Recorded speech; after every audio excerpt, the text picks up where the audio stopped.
Main phase. Good evening and welcome to another part of the Just June streams. In this part I'm going to be looking at bootleg arcade games mostly, knockoffs, asset steals, that kind of thing. Anything that wasn't really as legal as it should have been. So we've got some of the popular bootlegs, some important bootlegs in terms of MAME development too, such as the one I'm going to start with, which is jumping. At least it was back in the day. Not so much now, everything's been done properly, but back in the day this was an important bootleg, and we'll talk about that shortly. I've also been fixing up the emulation of a few bootlegs over the last week or two, and I'll be showing those off too. But anyway, I'd like to welcome everybody who's already in the chat. So we've got him. We've got Extreme Rec 2000, an early joiner, the first one in the chat, and we've got Tony Clemente Garcia, also known as Metal God, I believe, based on something that was just said there. We've got Bob, another one of our regulars. We've got Mesh Drivers, one of the developers there. And who else we got? We've got Zebo 2002 from Belgium. Greetings to Belgium there. Costado, another one of the regulars. And Bob has come with the usual fact of the day. Happy birthday to Cyndi Lauper. She's so unusual. Yes, Bob. Was there a fact yesterday? I must have missed it. I don't remember there being a fact yesterday, but the chat was very, very busy yesterday. So if I did miss yesterday's, I apologise. Anyway, the usual applies. I will turn the volume back up here. I will change my view to horizontal. I'll full screen this and I'll put in a credit. Edward Snowden's birthday was it yesterday? Okay, sorry for missing that one then, as that would have been a nice little one to announce. But, all sorts of hackery type things. Right, anybody who knows Rainbow Islands probably also has heard stories about it being one of Taito's most protected games, and those stories are entirely true. It was a game that caused many issues getting emulated for a long time because of just how much protection was on the game. And one day, back I think late 90s, a board of this turned up, and this is Jumping, quite a famous Korean bootleg of Rainbow Islands. And so it was thought, but we've got this now. We can fix up Rainbow Islands. We can perfect the emulation of the original Rainbow Islands based on the information, in the bootleg, what the bootleg does. Didn't turn out to be that simple. And hey Aussie guy, welcome to the chat. Yes, you're a humble test, but as I've said, testing is important. Without the testing, a lot of bugs would just creep in without us realising it, because we can only test so much ourselves. So testing is a vital part of the project development, really. But anyway, as I was saying, so this turned up, and it is a playable, unprotected version of Bobble of Rainbow Islands. This is the sequel to Bobble. But it's not quite right, and expert players quickly realised it's not quite right. It doesn't get everything right. The secret rooms, for example, do not work on this game. The bootleggers must have done an extensive job of analysing all the code and looking for all the checks they could find and running tests on the board themselves. But they missed a few. I mean, the thing with Taito games is they have a lot of secrets. Bobble is well known for the extensive number of secrets it contains.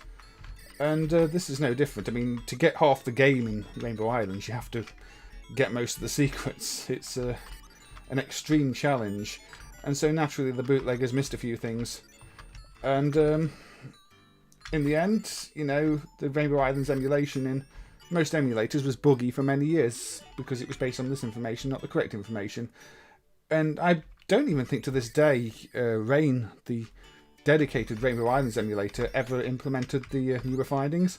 So I think the Rain emulation might still be based on this bootleg. But yeah, these things happen. But in more recent years, the actual C chip was decapped. Before that, a more extensive study was done on the protection device. I'm not getting the diamond I want. So the protection was improved.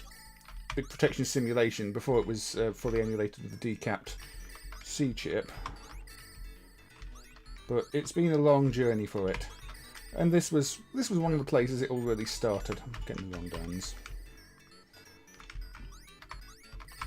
Now, to get the proper ending and everything else in this game, you do have to get all the diamonds in order, and I've not even managed to do that, so there's not much point in trying to do it on the bootleg, but I did want to try, but I missed one.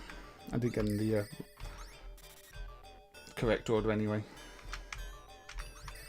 I mean, it's when the payoff is you're bootlegging what is guaranteed to be a massive success, because you know, Bobble was a huge game, and this was billed as the sequel to Bobble. I guess it was worth the time investment for the bootleggers. I mean, Bobble itself, a lot of work was put into bootlegging it over the years. Hey, Alistam, and welcome. And obviously, I really enjoy your work too on all the Game & Watches and the photos you put up on Twitter of everything going on. You know, the is it a Tronica one you've been doing lately? Is that the one I was missing on the last level? See, there's some bad explosion, there's some bad death sequences on the enemies there, because that's one of the things that's controlled by the protection, and that's one of the things the bootleggers did actually miss here. They got that wrong. So it's surprising, because some of the things they got wrong are a little bit obvious like that. You would have thought they would have got that right, but no. You see, after the first level, it starts to show its flaws. Its flaws a little bit. I mean, the port of the Lion King is not really a traditional bootleg, is it? It's more. It is a port of the game. It's an original piece of code, from what I know. One of the more interesting ones I looked at on a different stream along those lines is the Russian port of Super Mario Brothers to the Mega Drive. That's another fascinating one. But yes, I mean, also, I've not mentioned it, but you can see there are a few graphical changes in this. I mean, your main sprites changed. Your rainbows are now these starbows. I guess I can call them starbows, except the falling animation where they're not starbows. Now, there are multiple different PCB types of this game. I think there's a second set in MAME, which maybe has a few differences that I've not analysed. But, yeah. For a long time, though, this was... Well, I say a long time, things moved quickly back then. But for a while, this was the only way to actually play Bobble without it... I keep saying Bobble, Rainbow Islands without it glitching completely.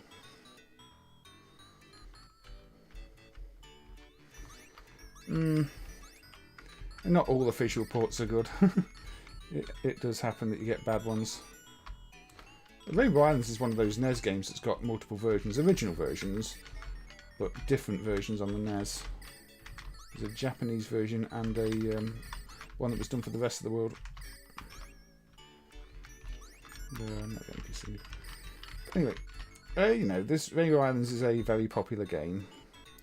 I grew up with Rainbow Islands on the Spectrum, I believe, which is not very colourful for a game called Rainbow Islands, but it is on the Spectrum, and, you know, compromises had to be made. I also had it on the Amiga, but by the time I got it on the Amiga, even though the Amiga version of this is considered a great port, I'd kind of lost interest in it. But I hadn't ever seen this jumping version until it turned up and was emulated way back in the 90s. I guess maybe it didn't make it to many arcades outside of Korea or Italy, or I don't know. I can't even remember seeing the original Rainbow Islands in arcades myself, actually. It's just one of those things.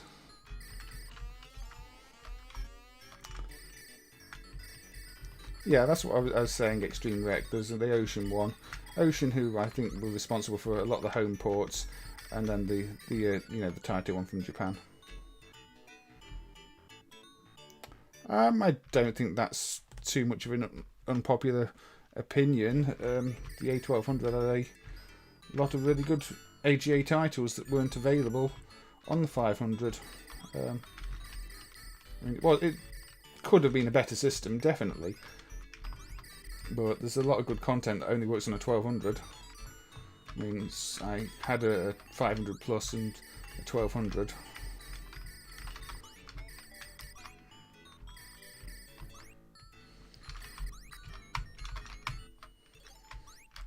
There we go. Oh, there we go. I actually got all the diamonds on this one, not in order, because that's an even bigger challenge. There you go. I've actually got them all on this stage. Still not going to get any secret rooms or anything, but yeah, it was nice to have 256 colours to play with, and didn't really have enough memory or the additional speed to support it well in a lot of cases, and the blitter didn't improve enough to always use it properly. But yeah, it was nice, and I mean, there were lots of good AGA games. I mean, the Amiga Lion King might be missing a lot of the stages, but it has the important ones, and that was a decent AGA title from what I remember.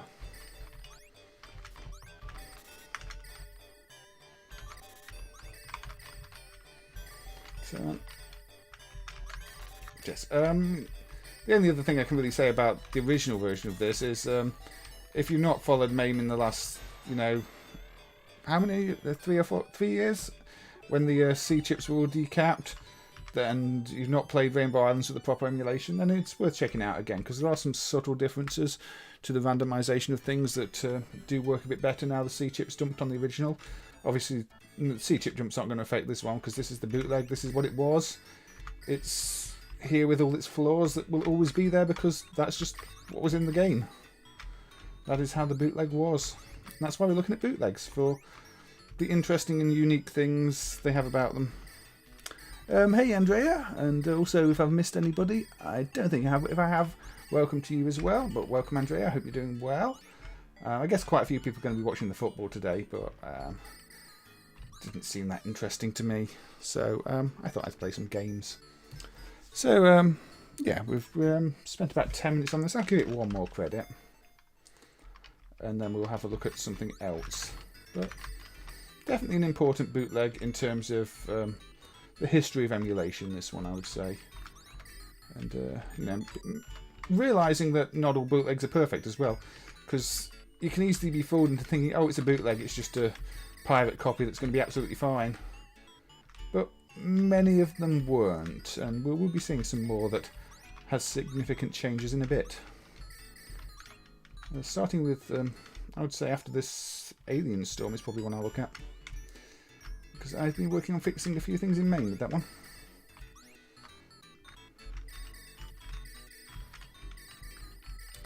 I might do Dragon Ball today, Super Low Pursuit. That definitely counts as a bootleg.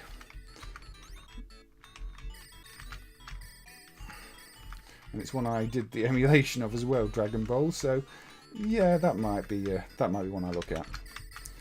Finding out it was a hack of Ninja Gaiden was interesting. The water scares me. Bats scare me too. Yeah, there are some really interesting ones. I mean, not all the bootlegs I'm going to look at today are going to be interesting beyond maybe an emulation story. This one I think is, at least to me, and you've got the visual changes at least. But some of them will just look the same, but under the hood will be a bit different, and there might be ones I've worked on the emulation of at some point. Yeah, I mean, a lot of the time that didn't happen because the bootleggers wanted people to think the bootleg was the original game, so they didn't want to make too many changes. But in other cases like this one, they're giving it a new title, a new identity, and didn't just call it Rainbow Islands. Even though it's still obviously Rainbow Islands. It is a shame that they left some obvious issues in, like, you know, the explosions there, but what can you do?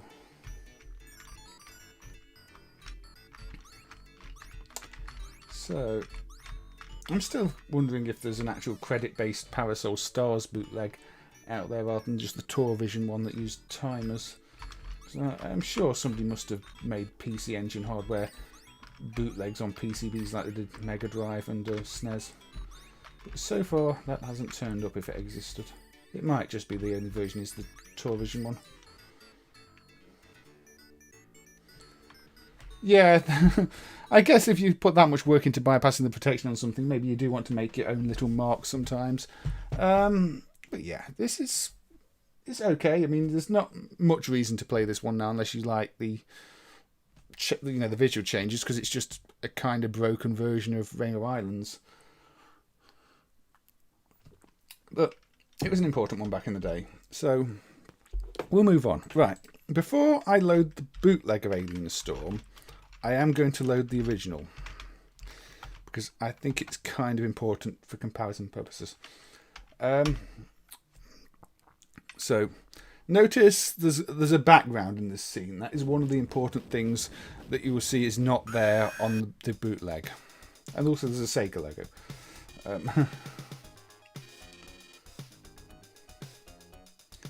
So, okay, I'll insert a coin. This is flashing press start. Again, the background on this scene. Oh, hey, David. Welcome.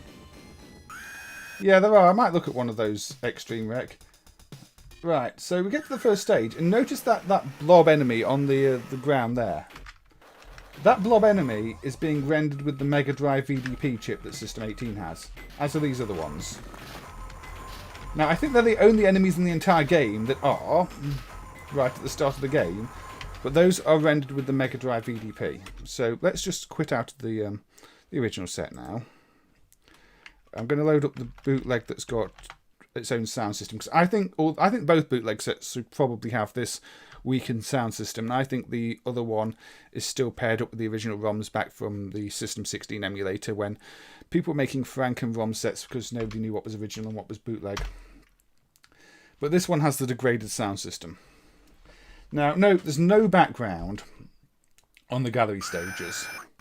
That is because the gallery stage backgrounds are also done with the Mega Drive VDP, and these bootleg boards did not clone the Mega Drive VDP in any way. There's no Sega logo here either. They've taken it out of the attract mode, although it does still appear on the title screen, but I don't know if it's meant to, or if the title screen is meant to not even appear on these bootlegs, because I have to use a bit of a hack to get the title screen to actually display, so it makes me think maybe they took it out.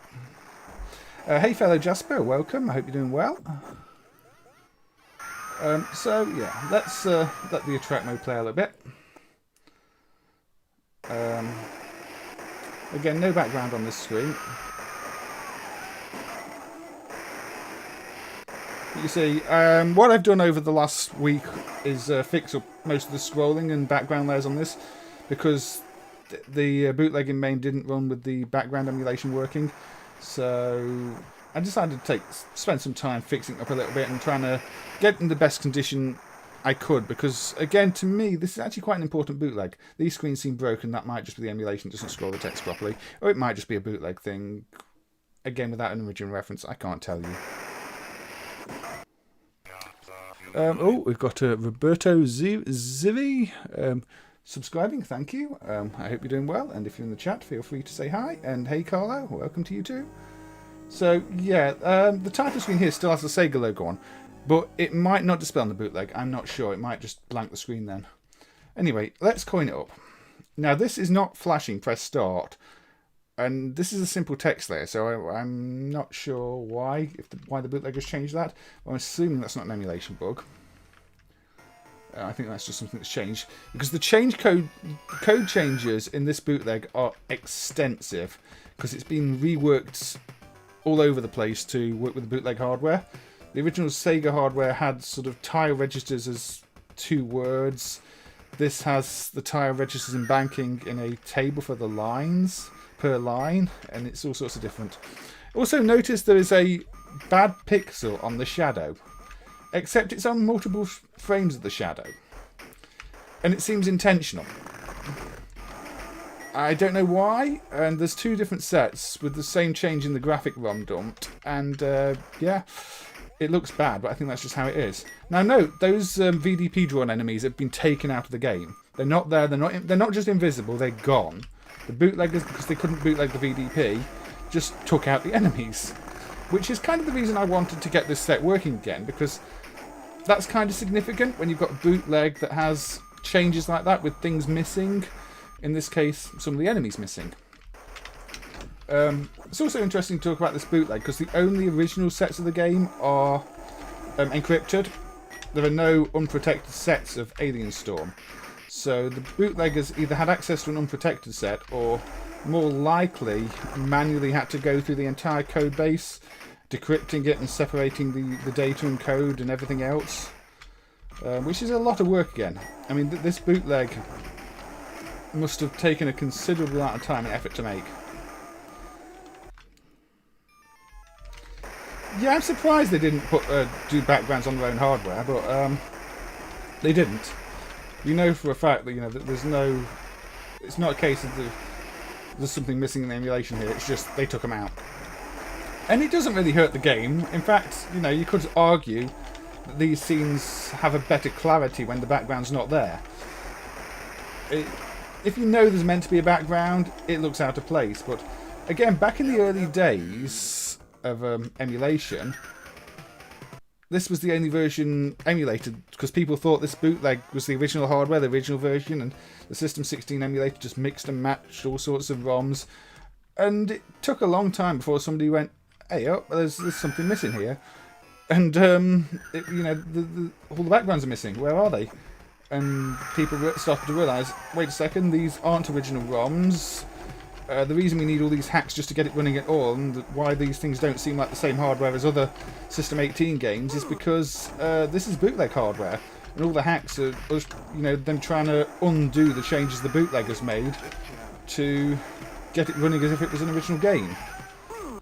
Such were the early days of emulation, when nobody really knew much at all, and everybody was making bad guesses and trying to get something that just about seemed right. Yeah, and the game got that horror theme anyway, so it kind of works. It looks like the place is darker. You're right, Extreme Rec. Wolfaz, no, I don't think we're going to be doing Somari today because I want to focus more on the arcade stuff on the stream, because I could do an entire stream of just home bootlegs. So if I cover any home stuff, it's going to be very limited this time around. I'd probably have to work home bootlegs into another stream plan at some point, because there's just too much to cover. Now, some arcade bootlegs won't get covered this time either, because if they're ones I've done before, they're kind of going to get low priority. And if the ones I've fixed up recently, like this one, I give them high priority. So it's actually I think this is the first time the bootleg of Alien Storm has been somewhat emulated without just trying to hack it to work like it's not a bootleg. So, yeah, I mean, it's probably not something anybody's going to go out of their way to play when they can play the original. But it's nice to at least try and understand the bootleg video registers, how the bootleg hardware works, and preserve this version too, because the effort that had been put into creating it was clearly substantial. And maybe some people grew up with this version, with the missing enemies on the first stage, with the missing backgrounds.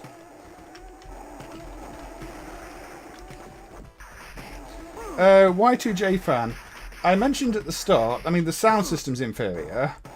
There's no backgrounds in the gallery stage because they're rendered with the Mega Drive EDP that the bootleg doesn't have. And there are some enemies missing on the first stage. The spotted globs are not in this because, again, they're rendered with the VDP and the bootleggers took them out. In terms of the hardware, the way the entire background rendering works is completely different to the Sega original. The Sega's page-based tile system is replaced. It's kind of messy.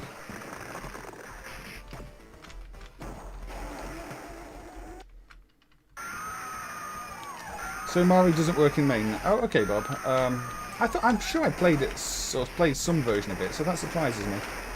But maybe it was a clone set or something. But yeah, I'd say I wouldn't have guessed that the backgrounds were missing if I didn't know. I would have just gone with this as the look they were going for. Now, the sound hardware here is obviously very much degraded from the original 2. We're dealing with a single 6295 OKI chip, as opposed to multiple chips in the original. But again, it doesn't sound great, but it's passable as far as this bootleg sound goes. I may look at Wonder Boy, Aussie guy. Momoko 120%. I don't think it's even marked as a bootleg, is it? Is it? I can't remember. We did look at that in another stream and the bugs in it. Yabba dabba dude. Random samples. 1943 is an interesting one. I should probably have included that on my list. I was going to look at the turbocharger hack on 1942. It's okay, Y2J fan. I don't mind repeating myself a little bit for people just joining, because I know not everybody's going to be here right at the start. But yeah, I don't know if there's any changes later in the game, or if it really is just those enemies at the start. But it is noticeable at the start. I mean, the design in this is a little all over the place in the original too, in terms of, you know, some enemies have transparent shadows, some don't. That's not a bootleg thing, that's just a game thing. But I don't know, this is alright. I think this is one of the more underrated Sega beat-em-ups, although I assume the theme just doesn't appeal to people as much as Golden Axe, and the hit detection can feel a bit off at times, because you're dealing with this laser thing rather than obvious punches. Also, you get your special attack like that. It's quite kind of neat. Alright, okay. Unrelated to the English text one. Okay, I'll have to refresh myself on that. I did do that one by request of Peter a while back. That game is ridiculously buggy though. I thought it was fixed with the, you know, forcing the four-way stick, but you can glitch that game out so easily, Aussie guy.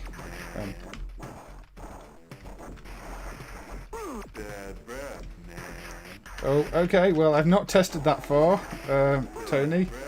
The thing is, once you get to that stage in the game, again, it's entirely possible the bootleg just has issues. I mean, sprites, the sprite hardware's not been changed. It's still the System 16 sprite hardware. It's pretty much perfect clone, so we'll see what happens. The only thing I've changed is move the sprites slightly to the right because they were offset. So on stage 3, so we should get to that gallery soon, shouldn't we? And after that, I'll probably move on to another game. In fact, here we go. This should be the gallery. Yeah, there's some broken car bits up there. Again, that might just be how it is, though. You know, they've the bootleggers probably missed a few things, but I'd probably need original hardware references to say, because this is one of the cases where if you hack things in a certain way, it works better than other ways.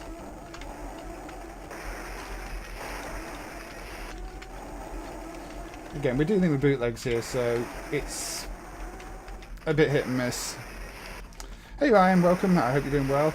We're just looking at the Alien Storm bootleg right now, and yeah, as mentioned, this gallery stage does still seem a bit buggy, but I'm not going to spend too long looking into it because I have a feeling that the bootleg's just going to be like this. That's my gut feeling on it. I mean, the bootleggers put a lot of effort in, but it's very easy to miss things like that. Yeah. The ending, again, it's one of those things that's possibly just wrong in the bootleg, Tony. And I'm not spending too long on fixing things like that until, you know, unless original references from the bootleg board show them to be main bugs, because I think a lot of this, due to how extensive the changes have had to be to make it work at all, are going to be bugs that occur on the hardware. It's the amount of code they've added and just overwritten, you know, unused graphic data with is just completely ridiculous on this. So I was like, okay, jumps all over the place in the code to new code. But yeah, that was the Alien Storm bootleg that I've been fixing up, and yeah, I think I've done an alright job of getting it into a far better state than it was, at least. Let's look at one that is censored. Unless there's such a thing as inappropriate sound effects, we should be alright with this one. Now, this is Comad's Super Miss World. Now, this is a hack of Gauss Panic. Like, Comad did lots of hacks of Gauss Panic. They made the game, changed the screen aspect and all sorts of things with the game. But deep down, these are Gauss Panic. We might have a look at some Tato Brazil stuff in a bit. Aussie guys. But anyway, so this version has family-friendly pictures. So I picked this one. You can choose any stage, any country. And we'll get to meet a beautiful girl. But yeah, Comad spent an incredible amount of time hacking up Gauss Panic to the point where you can almost not tell it's Gauss Panic anymore. Oh, and yeah, if you uncover too much of the shaded area, the character will change into the bad one. And on this stage, most of the level is shaded, so it's kind of hard not to. Yeah, this is probably one of the only hacks of Gauss Panic you can actually play, and it doesn't have nudity. It's got lovely stolen music though, as you can hear. In fact, in this case, I think the horror image we have here is probably scarier than anything. There's no way I can get this back to a good state. This level is badly designed.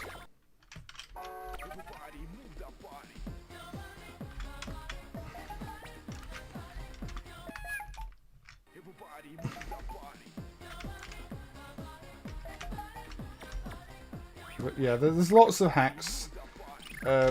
Most of them are just explicit nudity. This one, it's not. Okay, it's just nice, scary images because that was the bad result. But yeah, I don't know how you meant to do this stage, given most of the screen is that. Okay, let's not do this stage. This stage is impossible.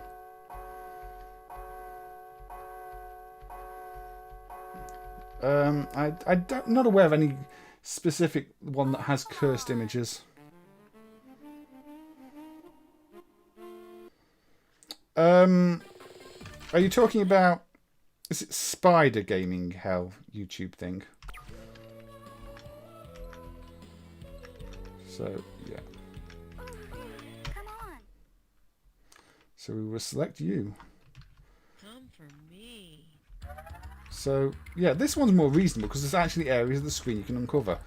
So, you know, without just losing. I'm pretty sure that other level's just impossible.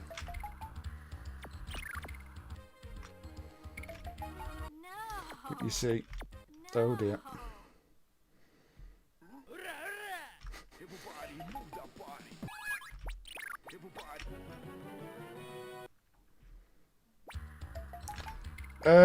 Because you're holding the coin down for more than one frame, Wolfaz, and it's detecting you trying to cheat the coin.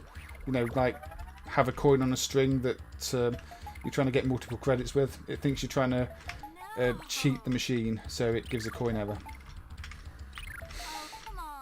Some games are especially sensitive to it. I think Nova 2001 is one of the worst. If you hold the coin down for a frame too long, the game will reset. There you go. You see, we get an image, but there's no nudity in this set. But yeah, this is all hacked from Gauss Panic, even though at this point you really can't tell. You get the idea anyway. I'm not going to spend too long on it. It's a Comad hack, and Comad mostly did hacks. I'll go for one of the other ones I've got in the preview image next.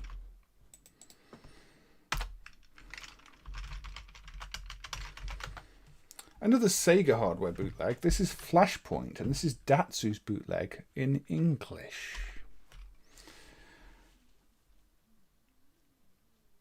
the derpy Pac-Man does look happy, doesn't he? Yeah, most Korean games are not safe for work. It's a bit of a problem if I want to do streams of such things. So, yeah, this is Sega's Flashpoint. And there's a few interesting things about this. I'm going to reset it again briefly. The Datsu bootlegs both have this Tetris licensing screen. You know, the original version, the original the original Tetris designer, the licensing from Academy Soft Analog, Tengen, licensed by Mirrorsoft, adapted by Datsu. The Sega versions of this do not have this screen. So this screen makes this look more legitimate than the actual Sega versions, even though this is the bootleg.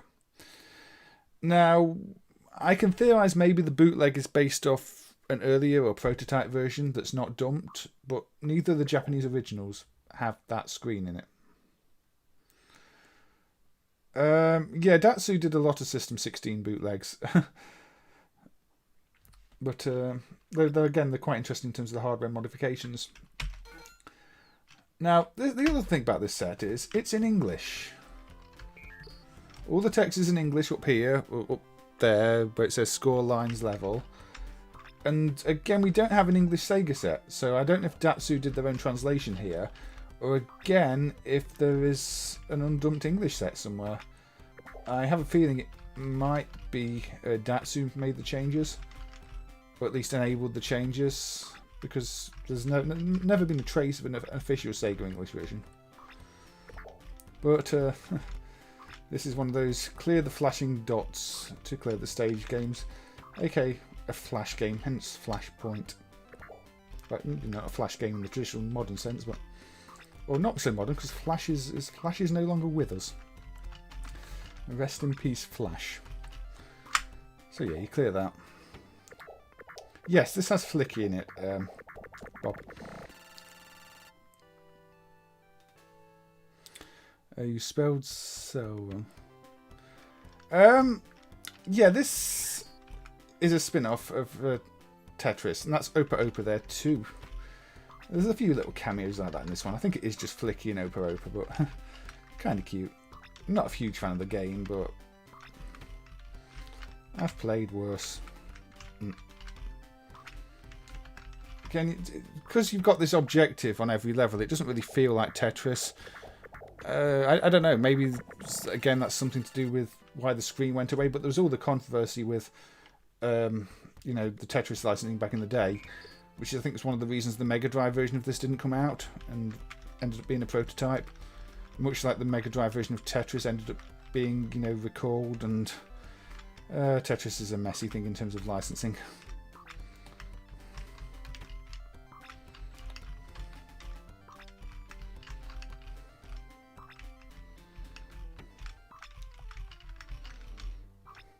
But yeah, again though, this is an interesting bootleg because it is in English and because it has that screen. Otherwise, it just plays like the original. The hardware's a little bit different. Again, this is one where I had to fix up the emulation of it, well, probably about 10 years ago now. I look at these System 16 bootlegs occasionally, but they're exhausting to work on because you never really know how they're meant to work on original hardware. But in this case, it seems to work quite well, and there are no obvious flaws, so it's probably well emulated. I say probably.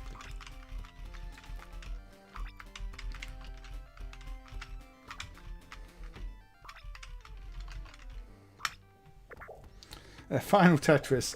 Unfortunately, Final Tetris doesn't really count as a bootleg, and probably not really an asset steal, so I can't really squeeze Final Tetris into this stream. But yeah, Final Tetris is an interesting one. One of the earlier things from the developer that would then become Semicom, I believe.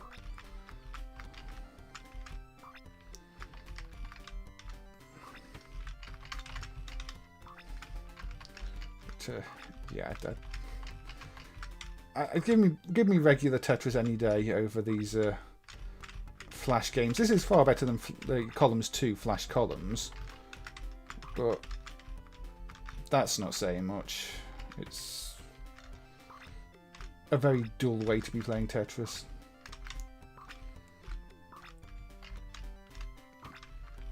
It just mix things up a bit, yeah, but is it really that great?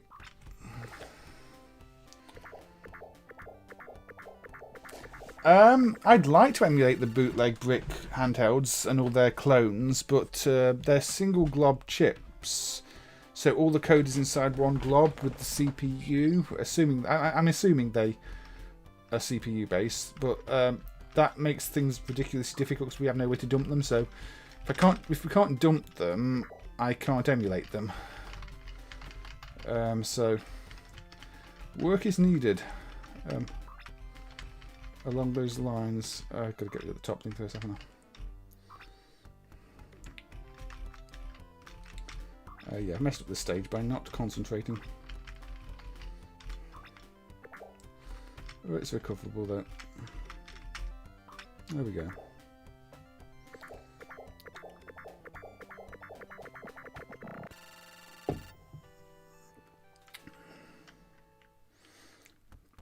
Yeah, that doesn't surprise me, Wolf, as if Capcom made a kinky game under a false name. It's not something unheard of. Anyway, you get the idea. Flashpoint. It's a Tetris variant. The original is by Sega. This is a Datsu bootleg. But this has warning screens, you know, copyright screens and English text that the other doesn't. So, an odd situation. Also, this... It's one that lets you play for far too long if you select the easy stages, and I'm sure arcade operators were not thrilled.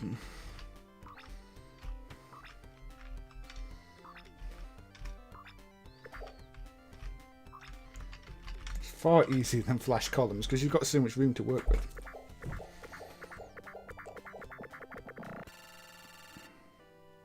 It surprises me about Korea because, yeah, most of the Korean arcade games are adults, so... Is the porn ban a recent thing? Anyway, shall we have a look at one of the other preview range ones that I fixed up recently? And in fact, again, I'm going to start with the original first. Because it's quite different. So... This is the original version of Konami's Guttang Guttong. So you notice the font, it's a custom font. Sega licensed it from Konami. It's a slide puzzle type game. Nice little bit of music. Now, I don't usually like slide puzzles, but I kind of like this one and the whole concept of picking up the people from the stations.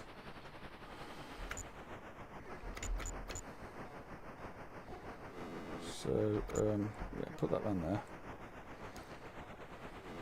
You can use the button to speed up. You've got the nice train sounds. And there's a certain charm to this. Oh, and there's a train I don't want to be there on the other.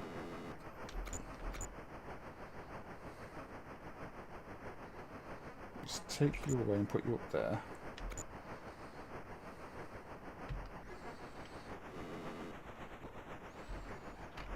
Move it on there. And there we go, that's that level complete.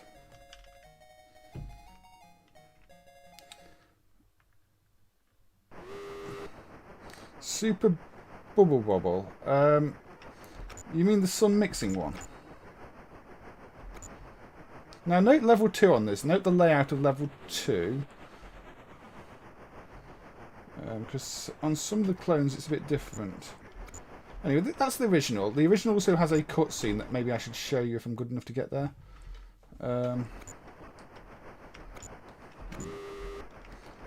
Unfortunately it's a slide puzzle game and I'm not good at slide puzzle games. Never have been. Uh-oh.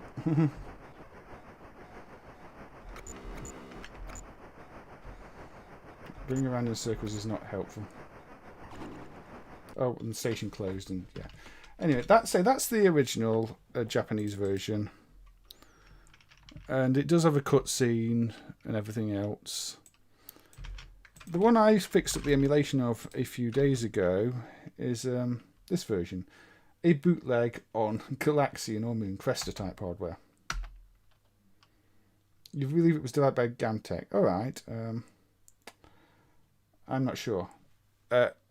Anyway, note the font on this version. It's a very plain, regular Galaxian font. Note the sound. It's a very Galaxian sound. Now, there is a bit of a bad dump issue with this, which is why there are a few holes in the graphics.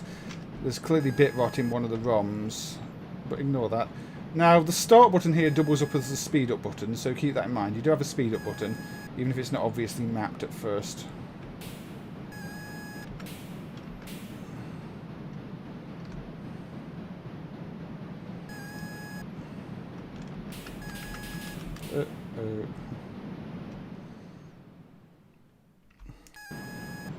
My fantastic ability to play this game. How have I messed this up? There we go. Now, the colour prom isn't dumped on this, so the colours could be incorrect, or it could just be how this is how it looks, because it's running on, say, Galaxian hardware, so it's probably not going to be pretty even with the correct graphics. Now note the second level here. It's a different level. I don't know if this is a level in the original game, if it's skipped a level or what, but the second level this version presents you with immediately is a different level.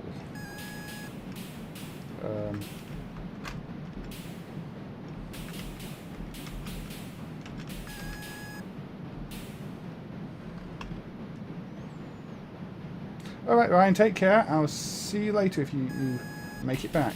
Look after yourself.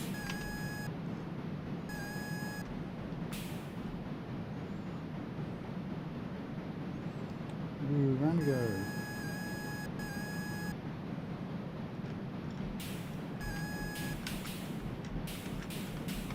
No, oh dear.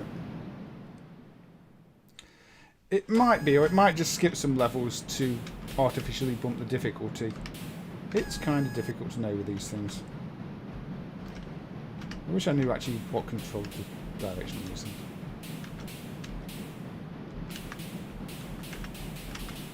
Anyway, I'm kind of bad at this game.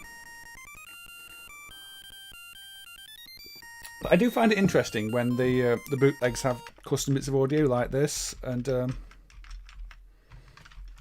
this is one of those examples, because obviously they didn't have access to the original sound hardware when they made the bootleg, so they had to do something creative and do a different little tune.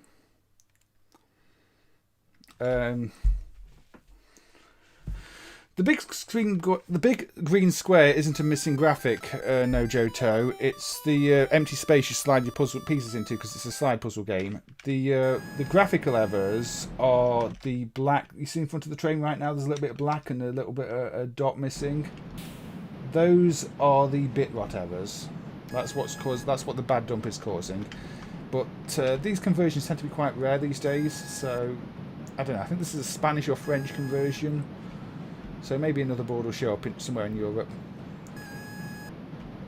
But I thought it was worth my time, you know, fixing up the graphics a little bit on it, because it is a unique version of the game.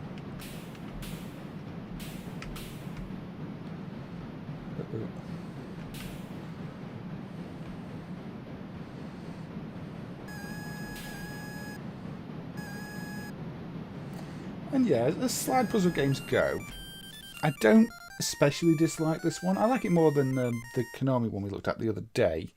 What was that called? What's it called? Kubrick. I like this more than Kubrick. But I've always liked games with a train theme, so I might be slightly biased there. I still don't like slide puzzles, but I'll accept the trade-off in this case.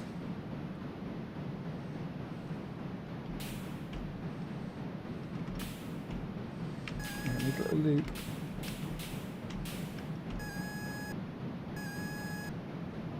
Candy Train is a clone of this. I have not played Candy Train, but I guess it doesn't surprise me that you know, a popular concept would be cloned. That's not the way I want to go, but it's certainly an interesting route. I do like the way it highlights the route it's going to take, and you can speed it up and go that route. I'm losing bonus points all the time by taking too long, though. And if you take too long, the stations will close, and that's generally not a good thing. I really should have thought about this first.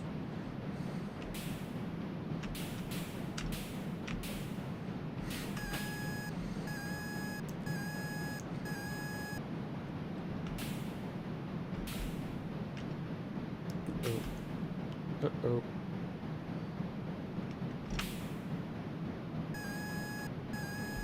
No, speed up, speed up. Run away! Oh dear.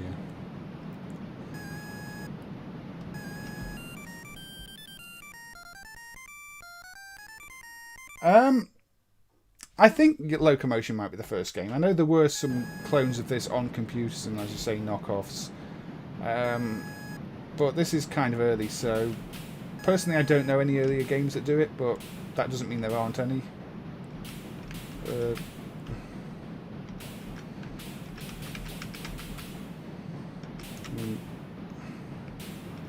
dear. I think we can move on from this anyway. I just thought I'd share that one because it is another little bootleg I spent some time fixing. I'm kind of glad I did. I did want to fix the Juggler bootleg on similar hardware, but the badly dumped ROM contains some kind of important graphics, so I'd have to fake a ROM to make that one anyway playable. So I didn't have time to do that one. But yeah, that's that. Anyway, where am I going next? While we're on things I've been fixing up, let's have a look at Super Chick. This is by Microhard, 1988. Now, Microhard are known for basically two things: doing adult games and protecting things needlessly with excessive amounts of protection that didn't need to be there. This falls firmly into the latter camp. This has the pen to Pengo bootleg encryption, and on top of that it's got its own custom encryption, which is not especially easy to figure out. And then it's got protection checks littered all over the code that will cause the game to glitch out in various ways, like corrupt memory, jump to unused areas, unmapped areas of memory if it fails. Now, it could be there's an MCU in those unmapped areas and it's meant to jump there because we don't have correct colours, but that might just be because the colour proms aren't dumped. But I don't know if it uses colour proms because it, unlike Pengo, this has got 16 colour tiles rather than, I think, 4 colour tiles. So it'd have to be a different prom configuration anyway, which is why we can't just use the Pengo colours. So maybe the MCU is providing code to write the palette RAM, but unfortunately the person with the PCB hasn't really provided any good information. I mean, if there's a prom, it needs dumping. If there isn't a prom, we likely are going to need to run test code on the board to figure out what's missing. But they've not really provided anything useful. Now, the other thing with this is there are some gameplay mechanic changes. You'll notice the blocks there have got C's on them, and that's because you can spell a chick up in the top corner. So Microhard have, again, made some fairly extensive changes to the actual gameplay here. Not good changes. I mean, you see that one that says danger there? Each level has blocks that will insta-kill you if you try and destroy them. And it only tells you them at the start of the level, so you have to pay attention to where they are, otherwise you're going to die instantly. But yeah, this is Microhard. Yeah, Microhard did 1 or 2 original games, but most of their stuff were bootlegs. Return of the Lady Frog and the like. They did Rebus and Puck People too. Rebus, I don't know what it is because it doesn't work. It's heavily protected. It does have an adult image test on startup if you want. But anyway, so yeah, there's multiple graphic banks on this. It's one of the things. So if we look at that, you see with different fruits and different letters in them. So it swaps between the 2 banks. So again, it's quite extensively changed. These colours are completely fake, just so you can see something. And let's coin it up. Copyright MH. That's not me. That's Microhard, not MAME Hayes. Now, where did this music come from?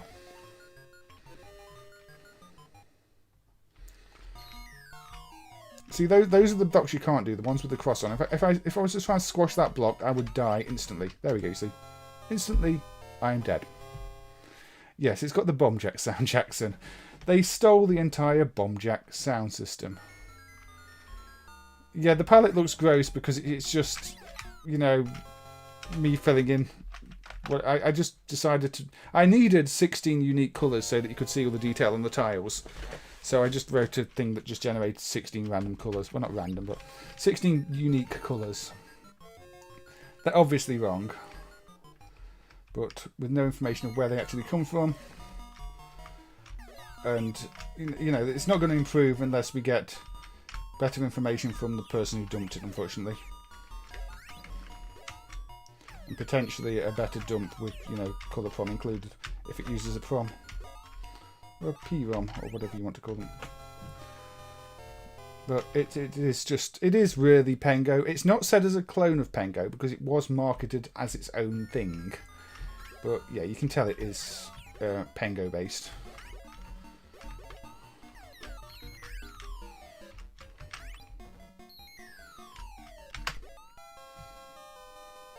I've never been good at Pengo. No, this isn't what it's supposed to look like. These are actually colours that I have made up. These are colours that the main driver just makes up. It definitely isn't meant to look like this.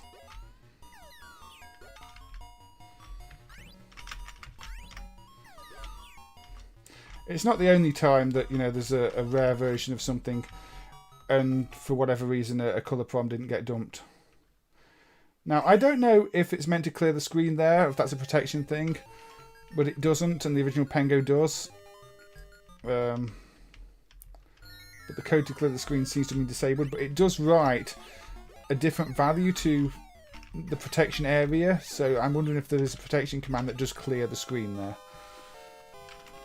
Which again would indicate the protection is probably some kind of MCU, rather than just a state machine that returns a fixed value.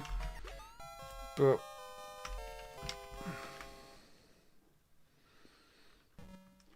there are many cases where the bad colours are just the colours of the game. That is true. A lot of the Pac-Man bootlegs on Galaxian type hardware are hideous, and that's just how they are.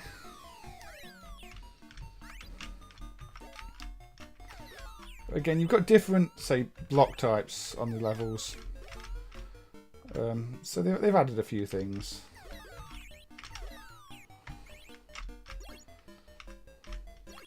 Now, one of the protection checks, for example, in this is when you get the letters together. If after the round, if it fails to check, it'll reset to the title screen. I don't know. Again, I've improved this as far as I feel I can improve it without further information. And say it might need tests, it might be an MCU that actually needs dumping, but unfortunately it doesn't seem like the most common of boards, and is not one the owner is likely to take any risks with if they've still even got it, because, you know, at least I've heard absolutely nothing since it was dumped. And that's not ideal. You know, if you want us to emulate things properly, you do have to provide us with useful information and feedback, and yeah.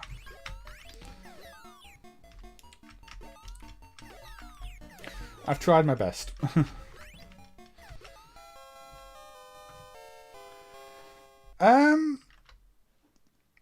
There are issues with the V emulation at the moment. Big winner. It tends to slow down to a crawl whenever you press any buttons from memory.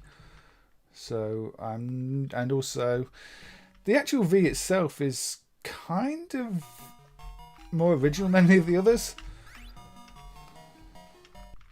A lot of those the Wii console rip-offs are for the bootleg stuff, but the V, well, it's obviously a bit of a knockoff. It's kind of its own thing.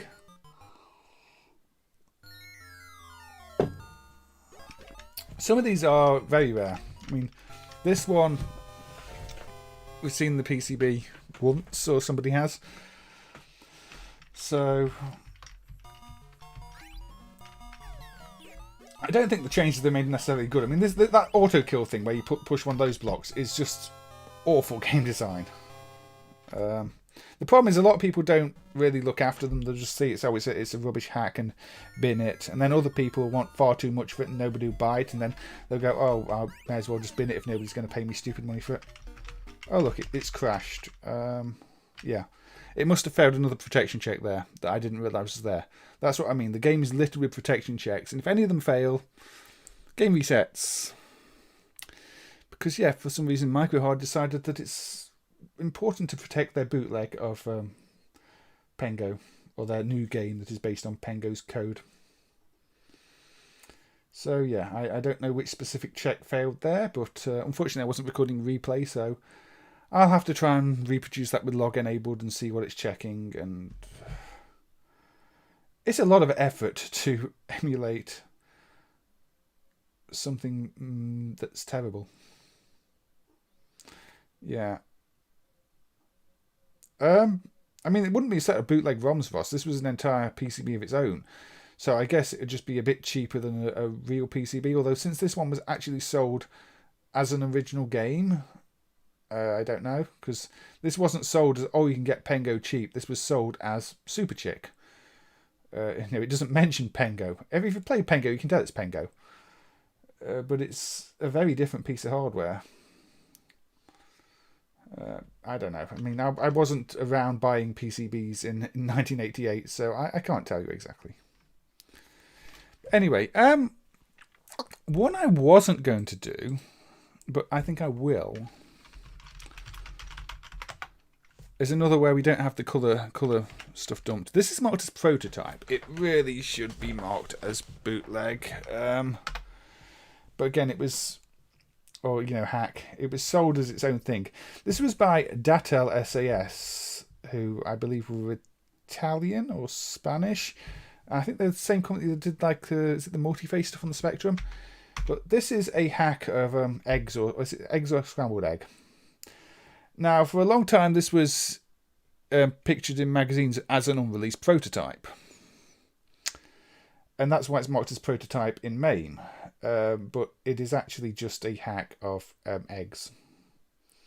And again, the colours are wrong because this was found in a just a packet of discarded ROMs, and there was no colour problem with it. So, this came from basically throwaway material, which again probably is why there's some confusion over hack or prototype. But it is just a hack of eggs. So, Electronic Line presents Rock Duck by Datel SAS. Unfortunately, while eggs make sense because you're hatching eggs, the progression of the enemy types in this makes no sense at all because it's no longer eggs, it's just random objects that change into other objects that change into other objects. Yeah, I think it's Datel, the Action Replay company. I believe it is the same company that made this hack back in the day. Well, it also seems to be set to the hardest difficulty mode, even though it says easy. Is it? Did it? Yeah, maybe I'm thinking Action Replay, not multi-face. I don't remember.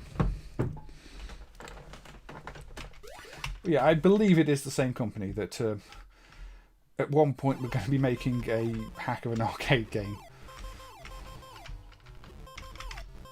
At least that's what my sources have told me. Be they right or wrong. Now, obviously, the re-theme here makes no sense at all. And unless an actual board turns up, which is very unlikely, we'll probably never have the correct colours for it. But yeah, this is again, it's an elaborate hack or a bootleg, isn't it? Not even that elaborate. You can kind of tell what it is as soon as you start trying to play it.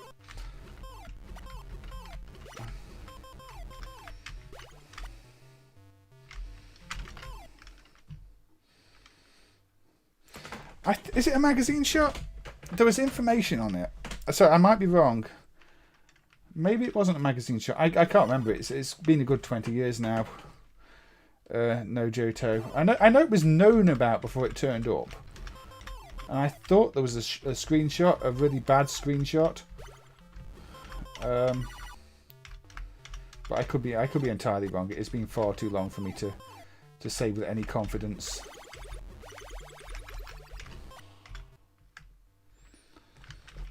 If you find a board and the colours are actually worse, then I would say there's a good chance that it's not a genuine board and somebody's trolling us to try and make money now, which unfortunately is what happens after a while.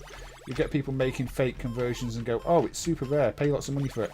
And then you find out they've actually just made it and created a fake ROM, and yeah, it's annoying, but people do that type of thing.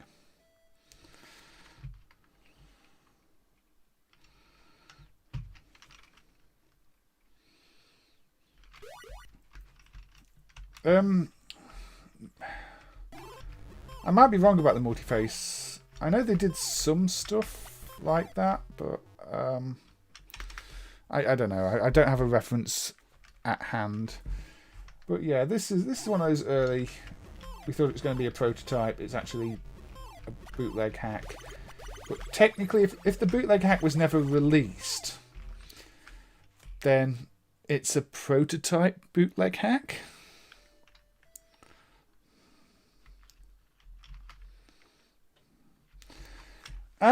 What's my thoughts about the fantasy consoles like Pico 8?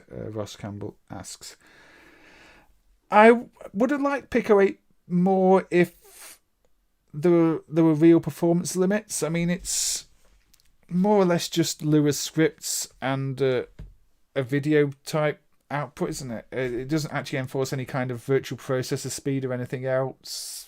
I struggle to call it a fantasy console. It's a nice concept, a nice little thing to get people into game dev. But I think calling it a fantasy console is mismarketing it. That's my general feeling on it. I love the concept in terms of, you know, getting developers to make simple games for low resolution type screens. But it's not what I'd call a fantasy console. It's more of a sort of Lua-based development environment for specific types of games. So it doesn't really meet the criteria for a fantasy console to me. As for the TIC 80, I've not really researched that one, so I can't give an opinion on that one. But yeah, I'm not good at eggs in the first place. I find it ridiculously difficult, and you get the idea. It's just the graphics have changed. I mean, I don't think trying to target MS-DOS these days is especially worthwhile. Extreme Rec, personally, but that's just me. Right. Okay, let's go with a bootleg that's interesting for different reasons. This bootleg is a bootleg of Hexion, which is a Konami game. Now, what's interesting here is this bootleg is of the Asia AAA version. The Asia AAA version of this game is not dumped. So this bootleg is a bootleg of a version of the game that hasn't been dumped yet. And yeah, the audio's been converted to something awful on this, I believe. Yeah, I think some of those System 16 bootlegs are bootlegs of bootlegs, no Johto, because there seems to be code that changes it to one thing that changes it to another thing. Let's just play the regular version. Now, this is an odd game in the first place, because it's a concept that Konami licensed from somewhere else to bring into the arcades. But yes, this bootleg proves that there is meant to be a proper English version, a proper Asian release, AAA region release of this game that has not yet been located. So in fact, the only way to play the English version is to play this bootleg. Obviously, there must be a board out there with the, you know, original Konami board with the AAA version on it. But so far, it has not turned up. And again, that's one of the things I wanted to look at on the stream. Interesting cases where a bootleg tells us something we might not otherwise have known. And in this case, it tells us that somewhere out there is a proper Konami version of this for the Asian market. in English. And obviously it would be nice to have that version dumped at some point, but I've got to find it. Also, I'm terrible at this game. It's a very wonky version of Tetris, if you ask me. I'm sure if you practice it, you know the best way to fit pieces, you're alright with it, but if you haven't, it's a bit of a nightmare.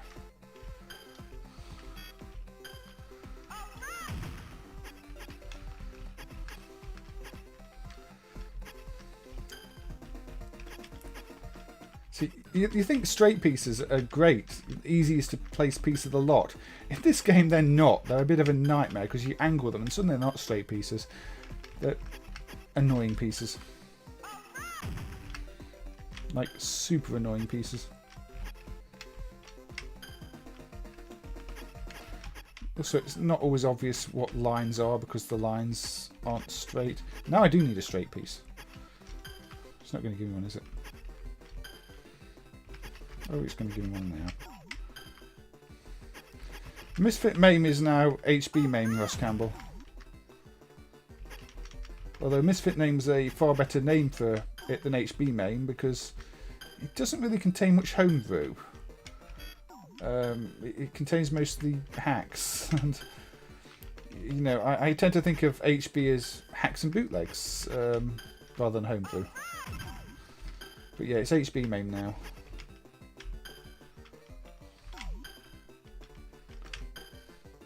MAME itself supports more homebrew than HB MAME because it supports all the computers, and there's lots of homebrew things in the software lists.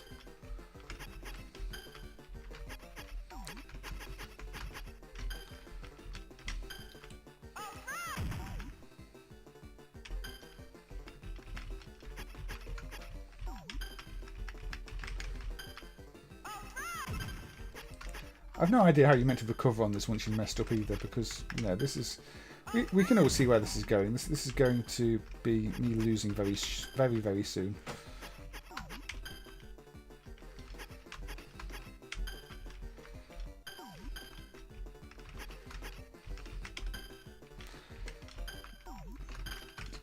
Not a concept I especially enjoy. I know of all the Street Fighter 2 hacks. I mean, the Rainbow hack was the really famous one from back in the day.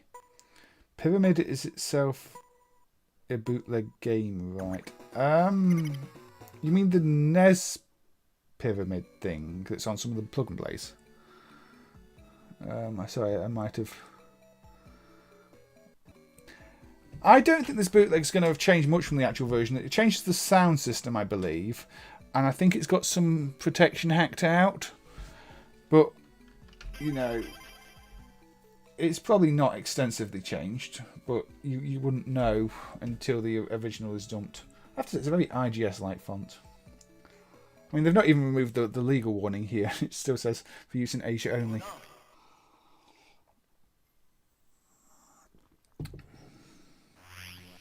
Yeah, this is a lot harder than Tetris. It's frustratingly hard. But yes, it was apparently designed by David Markley and licensed to Konami. Quite an unusual situation, but it did kind of happen around that time. I mean, Weltris ended up with an arcade version that was licensed. Pipe Dreams ended up being licensed as an arcade game. So I think that some of these manufacturers were looking for puzzle games that were popular on the computers, or they thought would be popular on the computers to bring to the arcades. And that was one of them. Right, the next one I'm going to look at, this is going to be a gambling game, so bear with me. I do have a reason for looking at this one. I'm going to look at Garage by Igrosoft. Now, typically gambling games, you put a lot of money in, and you know, you use your money up, unless I've already put... And eventually you run out of money.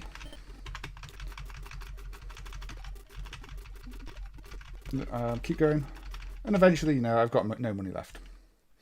It's what happens on gambling games. They're there to take away your money. Over time, you're guaranteed to lose money. So what's significant about this one? Well, if I specifically, one line, a total bet of 1, Okay. One line. Put some more credit in. And a total bet of 3. Put some more credits in. A total bet of 5. Put some more credits in. A total bet of 7. Put some more credits in. Change the total bet to 1. Change the lines to 3. Now, if I did that correctly,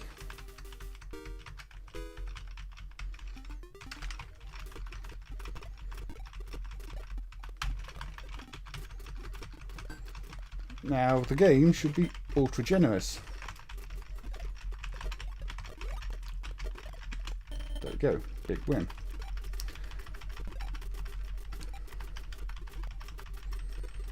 Now, if I did it correctly, which I may not have done, 'cause, no, I didn't do that correctly. Anyway, I can try this again.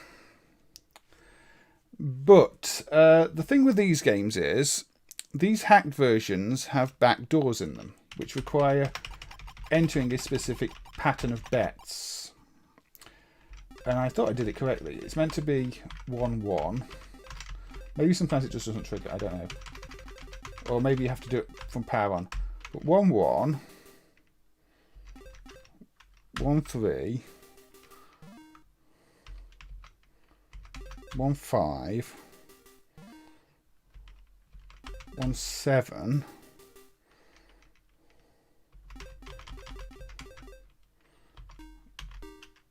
then like that. Now, if you do it correctly, what happens, and I might not be doing it correctly, I did it correctly earlier, unless you can only do it correctly once and then it doesn't work anymore, I don't know. If you do it correctly, it puts the game in a mode where it basically increases the winning percent to about 200.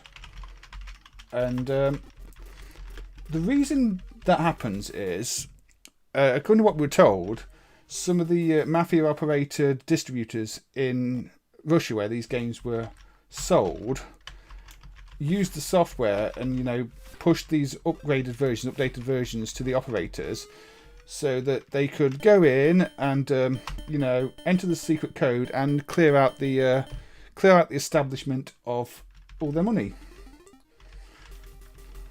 You know, because the machines will suddenly start paying out loads of money. And it wasn't too suspicious because you just had to follow that betting pattern, which you might have done. The operators wouldn't know the machines were rigged. They just thought they'd got a new version. Some of them even got fake version numbers just so they look like newer versions when they're not. Yeah, I think I must have put the coding wrong for this version though. Or the list I have here might be incorrect. Because I did this earlier and suddenly got absolute fortune being paid out on this thing. But now my money's going down. Last time I did it, you know, every time, you basically got wins every time. This time I'm not getting that. So I probably put the coding wrong. Yeah, I mean, some gambling games had bugs in them which allowed people to go in and win. These ones have explicitly got backdoors in the hacked versions. So I don't know why it wasn't working then, though. I'm sure that should have triggered it. Unless I'm doing it wrong at the end. Oh! Is that what I've done? No. No, it's not. I can't remember. Maybe I meant to increase the bet on the last one. It might be 9-3. Let me try on a different set. If I can't get it working this time, I'll move on. Oh, no, I've already got money in that machine, apparently.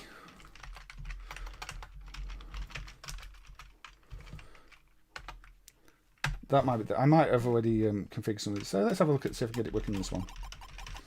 So again, 1, 1.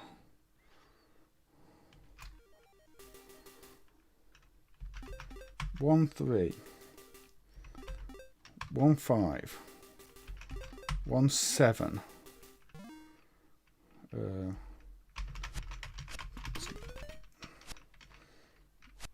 Yeah, I don't want to be doing this. It doesn't matter if it brings up games in between. It's just a case of the bets. So if I go 1, So it should be that. Is it not that? Why does this not work when I want it to work? Okay, let me try something different. I might be doing this wrong. 1 1 1 3 1 1 5. See, if you know how to do this, it's easy to do. If you've forgotten how to do this, it's a pain. So it might be a case of that. Maybe that's it. Yeah, that's it. Look, now it's just rapidly increasing. I'm just winning everything. Look at my winnings just go up and up. I've got this on turbo speed, but you can see I've entered the code, and basically it keeps giving me wins. Look, my credits are going up to 1,000. I have got this on turbo mode, but you can see my credit won't go down because now the payout odds in the game are stacked in the player's favour. And say this is how they clear out the machines. You know, you'd go in, you'd enter that code. I just entered that last stage wrong. It's actually in the source file. It's noted as 3-3, but you have to multiply the first 3 by 3. But yeah, you know, I'm all that's going to happen now is I'm going to win more and more and more money, virtual money, of course. So there you go. You know, the operators would install these things, not know they were rigged, and suddenly, you know, every spin is a win. So, you know, it takes, what, about 20 credits to get going. And after that, you're just going to win and win and win. So I can put maximum lines on. Let's put, you know, all the lines on. And again, I'll just win. I'll win ridiculous amounts. Until the machine is empty. And then they'd take their winnings and they'd walk away. And the operator would just think, oh, that player was really lucky. If you knew the code that was in it, no, Johto, I mean, every set's got different code hacked into it. A lot of them are just 1 1 1 3 1 5 1 7 3 3, but other ones aren't. And there are actually some, I think, that alarm if you enter an older code. So it's yeah. But it's something that's probably worth looking at for other gambling games in MAME. I mean, we know these Igrosoft ones have that because it's kind of well documented and the software that hacks them has shown up. So, you know, there's also software to analyse the ROMs to see if they've got backdoors in them. But, yeah, it's kind of funny once you know. And if you're operating an arcade, make sure you buy your upgrades to gambling games and the gambling games themselves from reputable sources. Otherwise, you might find yourself on the wrong end of something like that. It does happen. Right. Anyway, that's that one out of the way. And I'm glad I got that one out of the way in the end because it was the one that I wasn't looking forward to having to do. So with that done, where can we go next? There's quite a lot of things I can look at. Let's have a look at a recent dump, actually. This is Ball Boy, a hack of Snow Brothers from around when Korea and Japan had the World Cup. What's interesting about this version that was just dumped... Yeah, I used to be in the Russian Mafia, correct, Bob? Entirely correct. Now, this version is a 3-player version. Now, if you played the original Snow Brothers, you'll know that Snow Brothers was not a 3-player game. And the way they've done this on the PCB is kind of interesting. The game no longer has dip switch settings. The dip switches was one of the banks of dip switches is gone, and it is replaced with a port to plug the third player's controls into. Now, I don't know if there was 3-player support hidden away in the game code for this in the first place, or if they've had to extensively hack it in. But we'll disable the other players.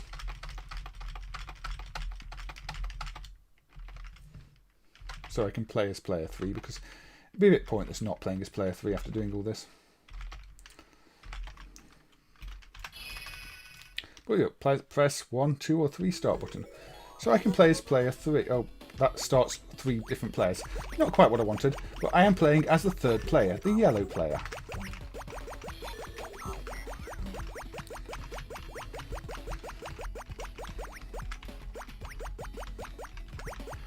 Final lap, you say, Cow. Final. Also, welcome, Cow. Welcome to the stream.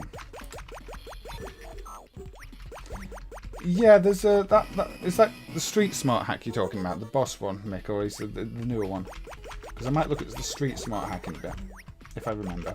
I don't think I wrote it down. I should have done. So yeah, we now have Snow Brothers with 3 players. And again, this takes it from just being fairly generic Snow Brothers hack with new graphics, you know, more capable of hardware, like it can draw 8 256 colour tiles, like an AGA Amiga could. But this actually adds something to the game. Which is kind of curious. Yeah, the music's again very, very bad sound hardware. There's actually an MCU driving the sound hardware in this that I've had to simulate when I emulated the game back in the day. Ideally, that needs dumping at some point, but it's not going to make the sound any better. I mean, this is just what it sounds like. It's very simple sample loops, stock music, like you say, or music, a tiny little sample loop that's been stolen from somewhere else.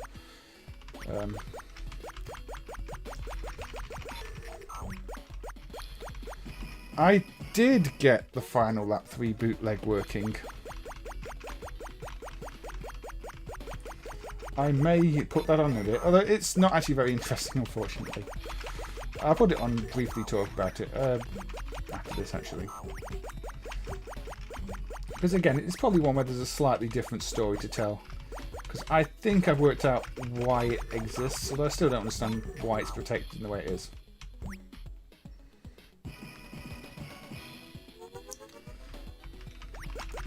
I mean, this is just Snow. It's a hack of the original Snow Brothers car, though, so it plays just like Snow Brothers. There are no parasols in here, unfortunately.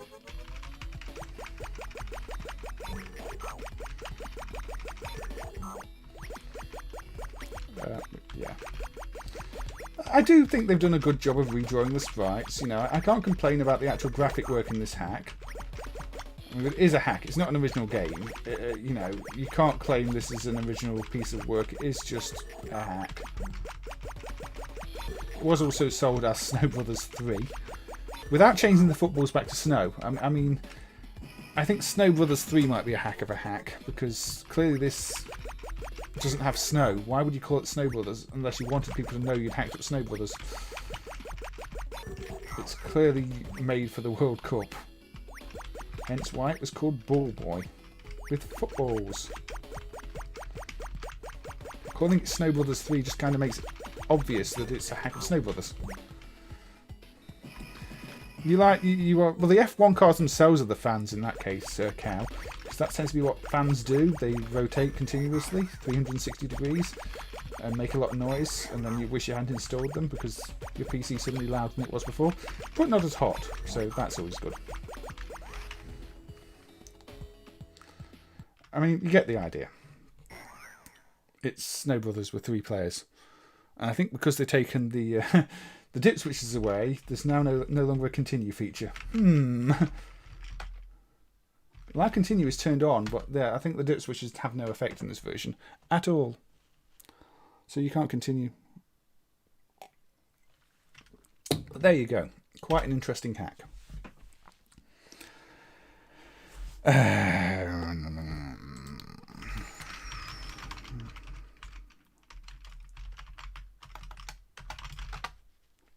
Final Lap 3, Bootleg.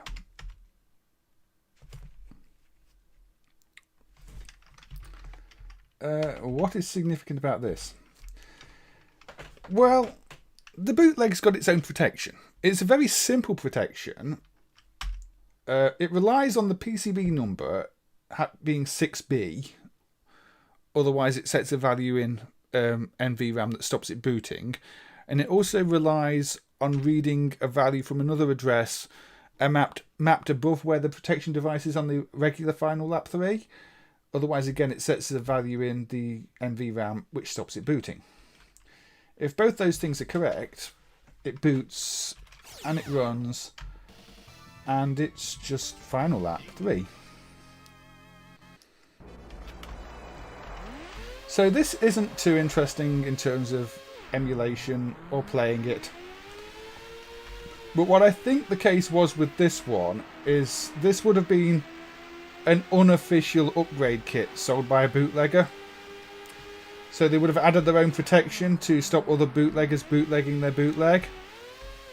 So I'm assuming this was targeted at PCB owners back in the day who had maybe a Final Lap 2 or, well, I'd say Final Lap 2 because I don't think you can upgrade Final Lap 1 to a Final Lap 3 because the hardware is different. So this would have been probably offered to Final Lap 2 owners as a way to upgrade their game, and the bootleggers just wanted to stop other people cloning their upgrade. Because I'm guessing that despite MAME only having the same handler for both Final Lap 1 and 2 protection, 2 and 3 protection, it's probably slightly different, and the handler just covers everything. So you probably couldn't just upgrade a 2 to a 3 with a ROM swap. But the bootleggers patched out Namco's protection, put in their own, and probably sold bootleg kits, upgrade kits.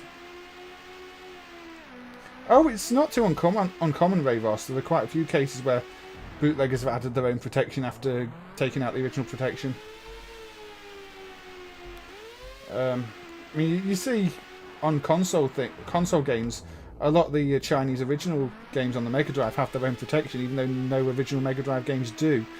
Because despite being knockoff games, they felt they were worth protecting.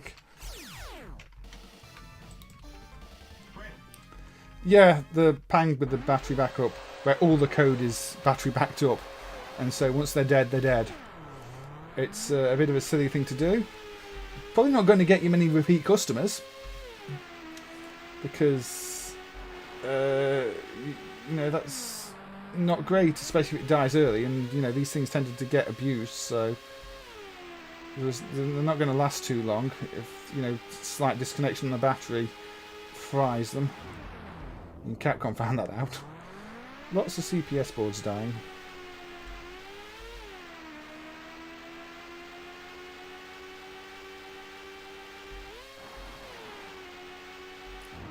But I don't know. There we go. Here is some rotating car. This is Cow's favourite bit, and this is where I quit. There we go.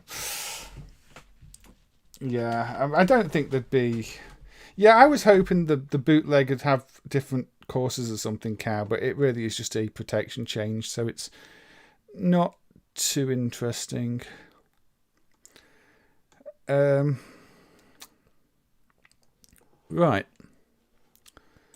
Okay. Bubble Pong Pong on Miss Bubble 2 hardware. This is a hack of Bubble Bobble, but again with redrawn graphics and changed sound.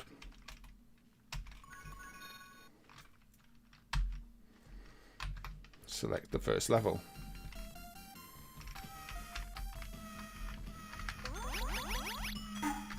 So, nope, nothing special there.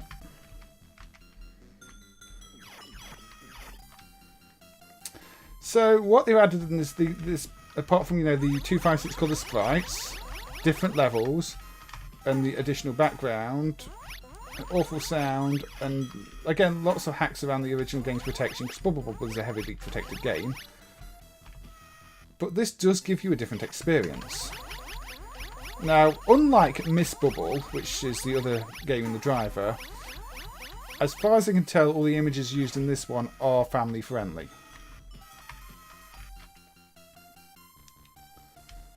I'm not sure.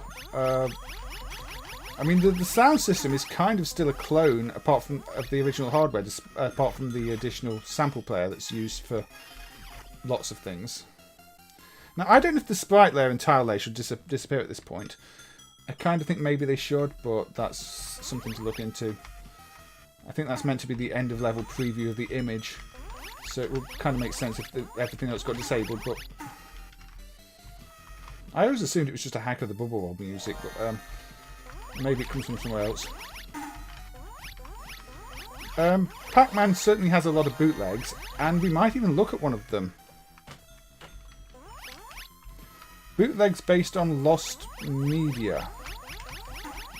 There are certainly bootlegs based on games that probably didn't get released. I mean, if we look at Ghost Lot, the Neo Geo game, that's a Data East prototype that has the copyright removed, that came from a bootleg cartridge. So that probably counts. Planet Probe might be a bootleg. Again, the copyright's been erased on it. Music Ball's another odd one, although it contained an encrypted sound module. All the copyright details, title screen and everything else have been erased on the set we have, so that's a confusing one because it's heavily encrypted, but still all the data for the title and copyright were erased, which makes absolutely no sense because the encryption module has, you know, the original manufacturer's details on. But who knows? Who knows? Oh, based on lost TV shows. I mean, generally, you're not going to make a game of something unless the TV show is already successful. So, I think it's unlikely there's going to be anything based on TV shows that didn't come out. Yeah, Backfire also is a bootleg of a prototype, Aussie guy. You are correct.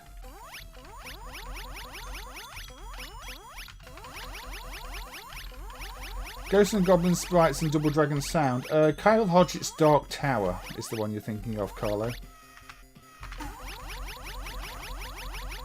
Yeah, there are a lot of Bubble Bobble bootlegs too.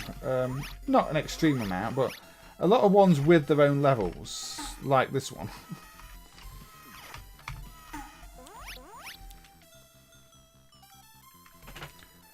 Time Diver, bootleg based on prototype.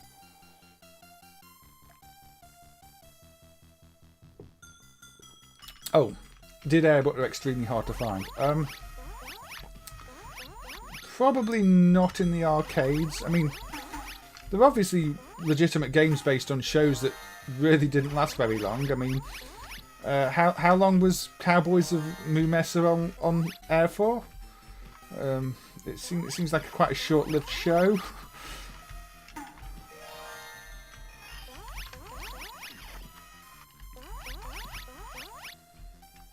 They're stealing all sorts, Extreme Rec. But yeah, this obviously isn't the most famous bootleg of Bubble Bobble. We can have a look at some other bootleg Bubble Bobbles in a bit. In fact, we'll probably do that. It's difficult to know which one to cover.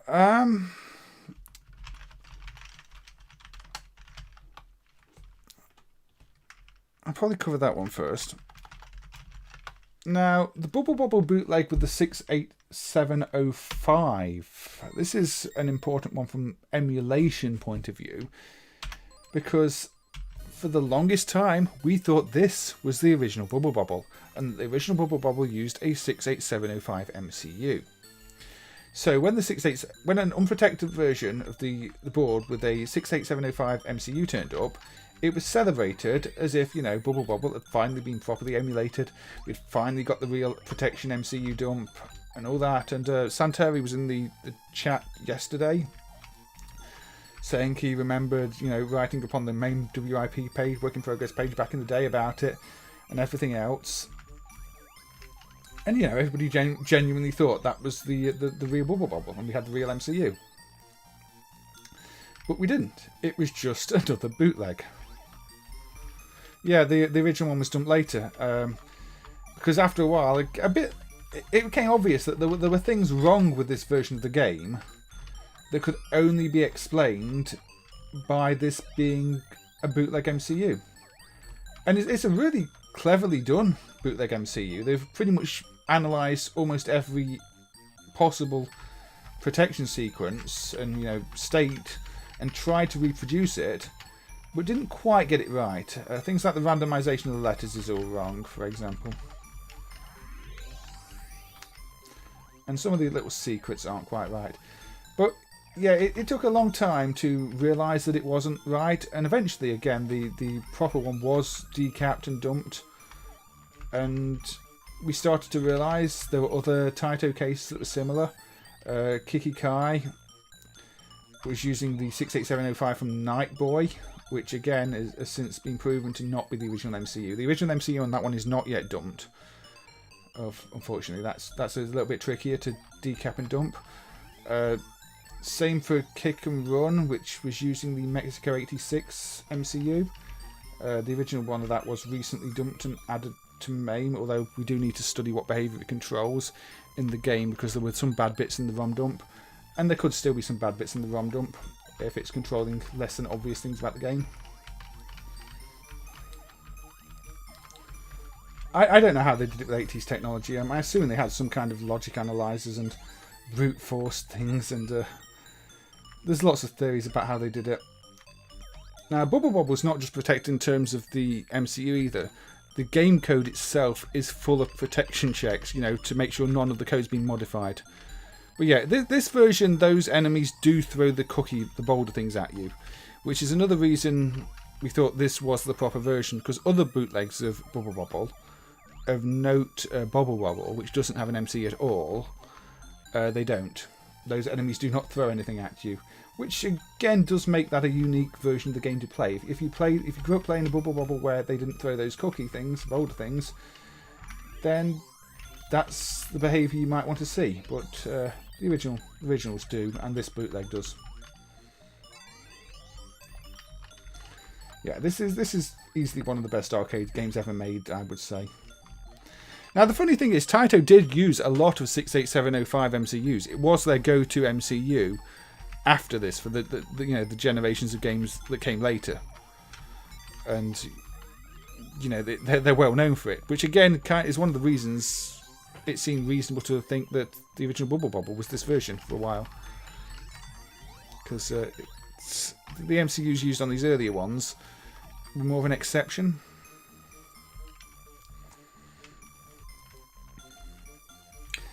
Yeah, Dreamland I think has unique stages too, doesn't it? I mean, I don't want to spend the whole time on Bubble Bobble bootlegs. We can probably look at some of those in another single screen platform at a stream. But I did just want to talk about the history of this one and the 68705 MCU and how it's not the real MCU. But the bootleggers actually did a pretty good job, to be fair, considering how much protection is in this game. It holds up. Yeah, there are. They're in MAME as well. The Redux version. And the Lost Levels, of course, which adds loads of new stages. I looked at those on a different stream. But they have caused the bootleg PCBs to shoot in price too. People want like $300, $400 for a bootleg PCB now, because they can be restored to the original Bubble Bobble behaviour with those versions. Which I don't think is why the people made those patches, unfortunately. But again, you do something good and people just exploit it, which kind of sucks.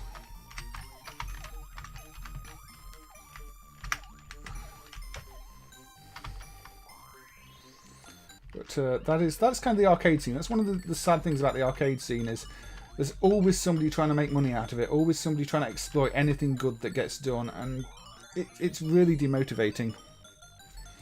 Yeah, the music doesn't get old. It gets stuck in your head, and you end up regretting afterwards when all you can hear is over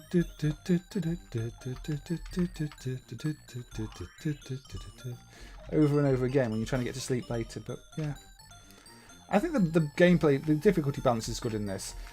It's kind of a shame you do need 2 players to get the proper endings, but I can see why they did that. It just means that if you're playing it on your own, you can never get the true ending. Or if you're playing on the Jack-specific plug-and-play, Space Invaders plug-and-play, you can never get the true ending, because that's got the arcade version emulated, but there is no way to connect a second controller on that unit, so you can't play 2-player, so you can't actually finish Bubble Bobble properly. Yeah, the true ending is with friends. And in arcade situations, if you're playing with a friend, makes sense. These days, it doesn't quite make as much sense. But it's a sign of how the times change and how we enjoy the games in different ways. I still wish they'd just put a port on that Radica unit to connect a second controller. Radica, Czech-specific unit to connect a second controller. Not that the emulation is great on that anyway. But I'm probably complaining about the least offensive thing about the emulation on that. But it is meant to be a two-player game. Anyway, there we go. Bar. That's a sheep sound, not a cow sound. But yeah, that bootleg of Bubble Bobble is a significant one, and that is why I thought I would cover it.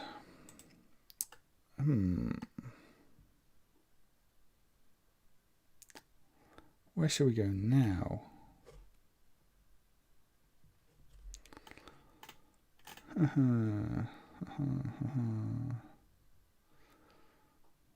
Okay, I'm just looking down the list. Yeah, let's have a look at one of those. This is vertical? Yeah, this is vertical. Rambo 3, bootleg of Ikari. Joystick bootleg. A big winner. I'm trying to do mostly arcade things on this stream. I'll probably look at things like the Zone consoles on another stream.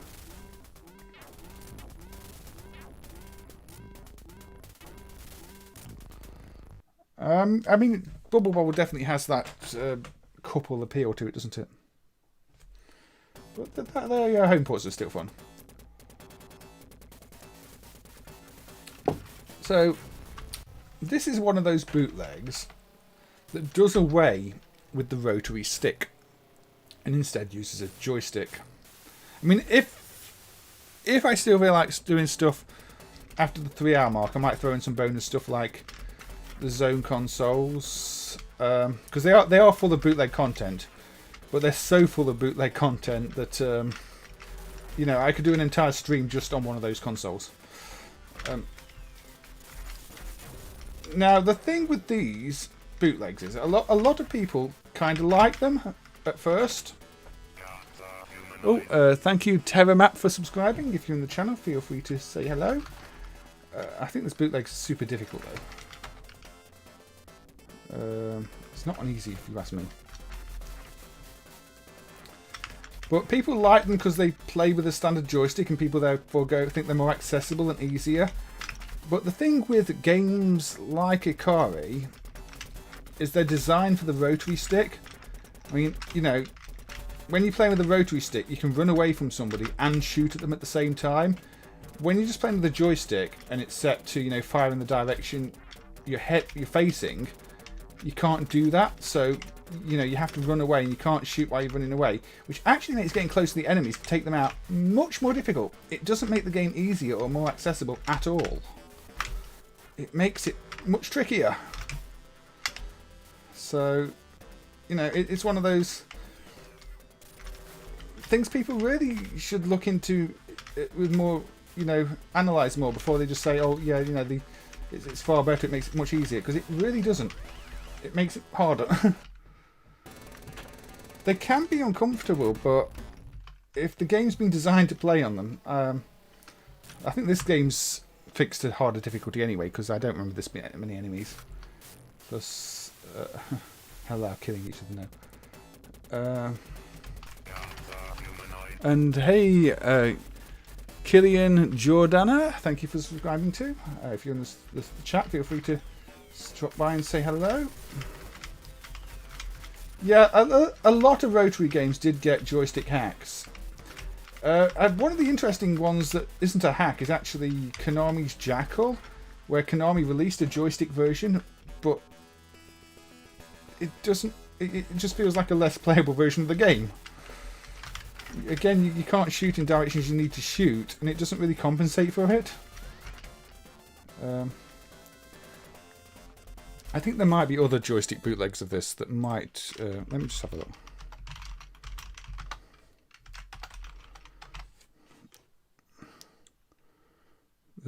I mean, Ikari 3 has an official 8-way joystick version. That's not what I'm looking for. Yeah, let's try that one. Same game, different. This isn't the Rambo bootleg. This is a different bootleg. I just want to see if this version is slightly easier, because that version was killing me. Yeah, they're not firing as many bullets on this version.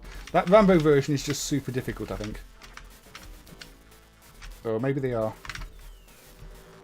I don't know. It's hard for me to say. Again, this is a game where you really want 2 players to be able to take enemies out more efficiently.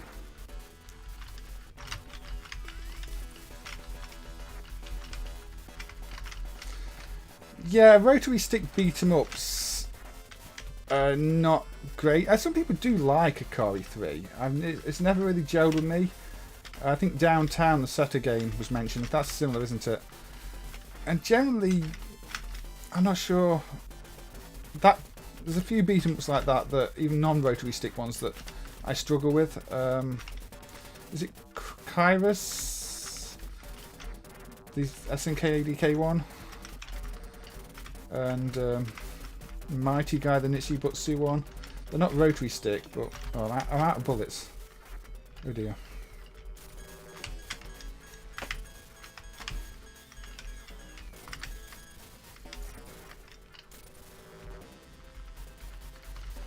I've not played Ikari 3 on the NES. I'd assume it would have to be quite a different game, because Ikari 3 in the arcade was all about those really chunky big sprites compared to the older one.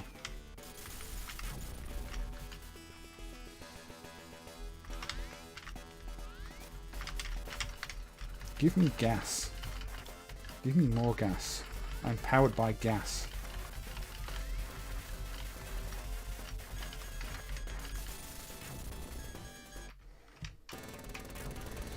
Yeah, I mean, okay, this game is actually hard anyway, but like I say, these joystick hacks of rotary games were very common because, again, a lot of bootlegs were aimed at generic cabinets.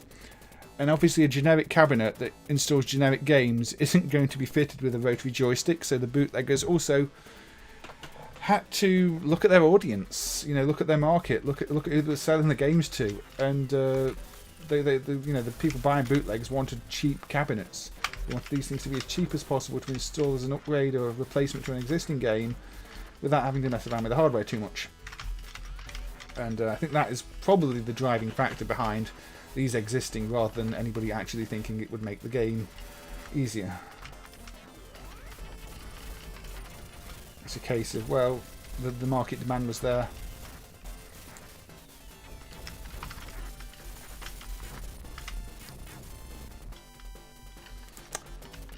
So, how long has this stream been going? We're approaching the 2-hour mark, big winner.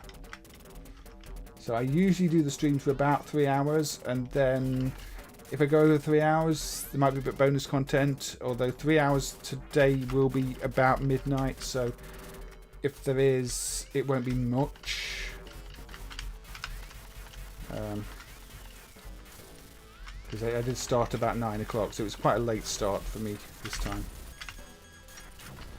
Don't walk on landmines, general life tip there. So yeah, the rotary to joystick bootlegs, definitely a significant part of arcades. I don't think we need to play any more of that one. So where shall we go? Yeah, let's go with that game.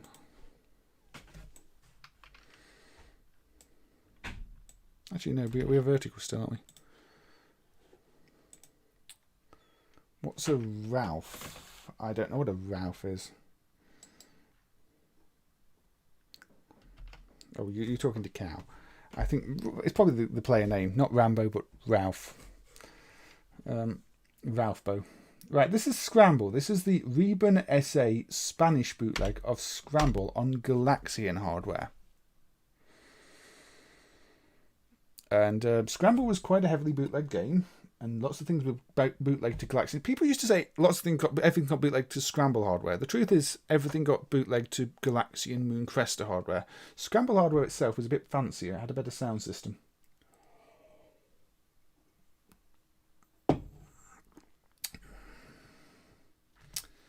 So, we've already seen similar earlier.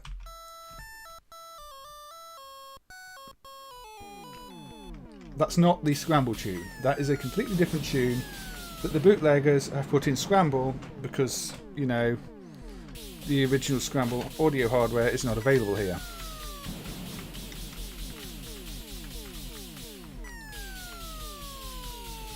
Ralph is the actual name for player 1. Well, Ralph was wrecking it, I have to say.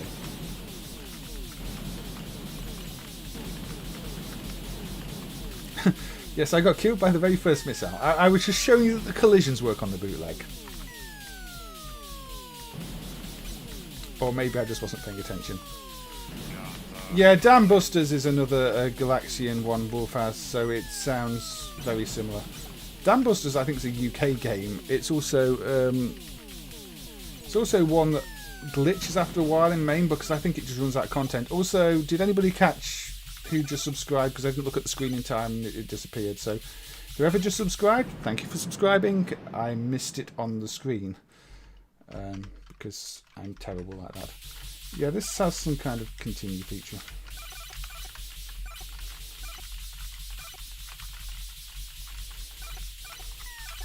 But mostly notable because it's translated to Spanish and because it's got the different sound.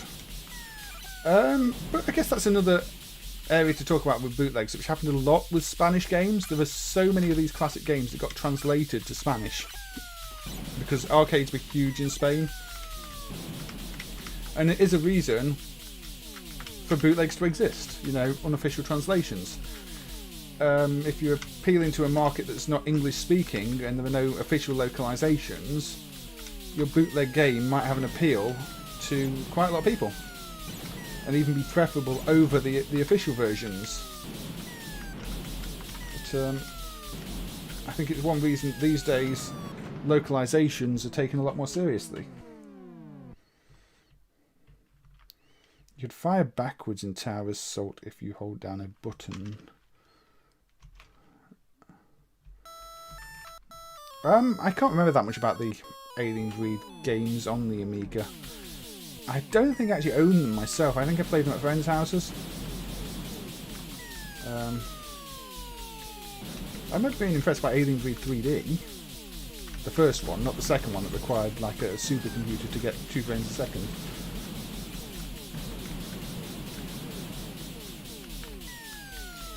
I do remember the Alien Breed games being ridiculously difficult though. And probably why I didn't buy them. I played them at a friend's house and then went, yeah, this is not really the type of game I play. I used to play more games like The Settlers on the Amiga, to be honest. Hired Guns, Liberation, Captive 2. Not so much action games.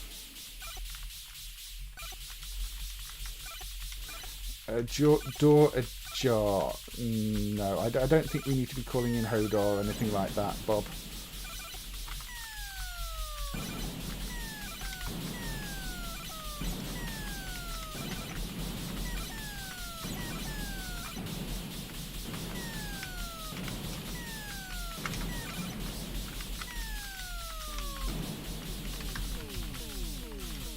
Yeah, Hired Guns, the 4-player split-screen view, 4-character.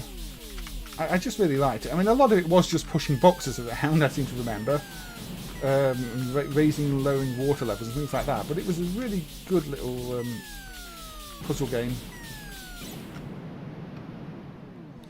A bootlegger Scrum. You've not seen this one with this music before, though, have you? But yeah, we're probably going to move on again shortly. There you go.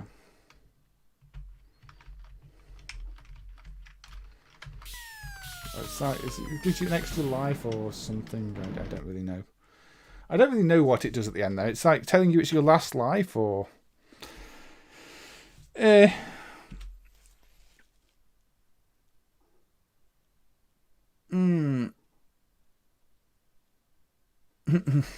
there's a lot of Amiga games with really good music actually. It's we had some really good musicians on the R8 and 16-bit computers, I have to say. Right, there are ones I want to play because they've got a story behind them, but they're just not that interesting otherwise. Okay, I'm not going to play much of this one because it's another gambling one. but I find it fascinating for different reasons. This is Dark Horse, a bootleg from 2001. It's a bootleg of Jockey Club II. I don't know if this has got some clickable artwork, but I've not, anyway, if it has. Now, you know what I just said about bootleggers wanting their games to run in the cheapest, most generic cabinets possible? Yeah, when it comes to this one, throw all of that out the window. This machine requires a lot of buttons. It's basically got a whole grid of buttons to bet on the horses. You know, each of these things down the bottom there is a button that you press to place a bet on a different horse.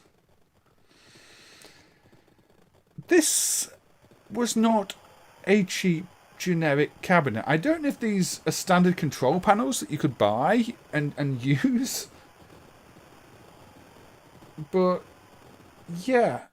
And this is a really complex bootleg. The original hardware that Jockey Club II runs on is one of Setta's more advanced platforms. I mean, the CPU itself is a 68020, and as it is on the bootleg.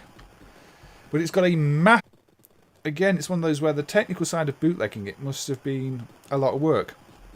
The code here translates all the original video registers and tiles in memory into a different piece of memory for use with the bootleg, which implements things in a simplified way. It's more of a standard piece of hardware compared to the Setta hardware. But again, you need these control panels. You need all these buttons. You need to be able to bet on all these things, just to see if you win a horse race. And yeah, there's loads of frames of animation. And the original, I believe, uploads the graphics into RAM from a slightly compressed format. The bootlegs got them all in just standard ROMs. So for a long time, we thought the original dumps were incomplete. But in fact, the original dumps just have some of the graphics compressed into the program ROM. So the amount of work put into this, a gambling game bootleg, is, you know, really over the top. So that's just collecting credits. I mean, this type of game wasn't too uncommon. There were quite a few other ones. I mean, there's King Derby, Diamond Derby. There's Cow Race, but you know, we can't play Cow Race because the slave CPU ROM apparently is missing from it, or they've replaced it with an MCU or something. I don't know how to bet again. Oh, there we go.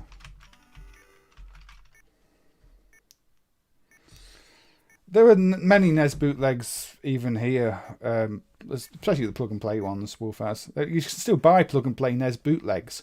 You can buy Famicom clone these days with modern branding on, modern boxes. I mean, before Argos closed down their store here, you could go into Argos and buy what was just a Famicom Famiclone.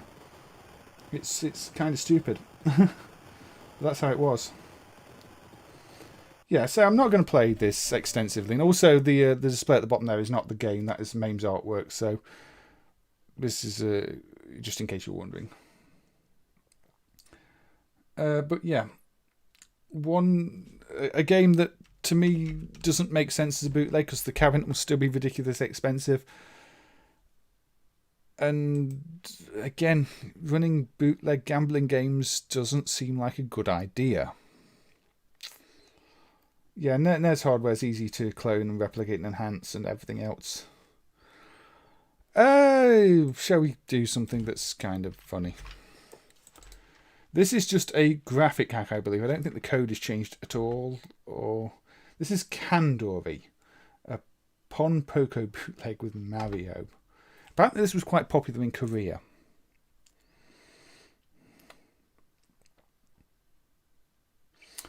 But that's meant to be Mario. They've not changed the title, they have just hacked the main character sprite to look somewhat like Mario. Apparently Mario is now called Pompoko and has a big belly. Now there is a really odd knockoff of this game on completely different hardware called Sea Hunter Penguin, but for adult content reasons I cannot play Sea Hunter Penguin But if you want to see just how bad Sea Hunter Penguin is on your own, because it's on basically Mahjong hardware, then you know, feel free to check out Sea Hunter Penguin in your own time. But, yeah, I guess the bootleggers of this in Korea, I believe it was, just thought adding Mario is a very crude, cheap sprite hack, zero effort, would just increase the appeal of the game. So that's what they did. I failed. Might be E.T.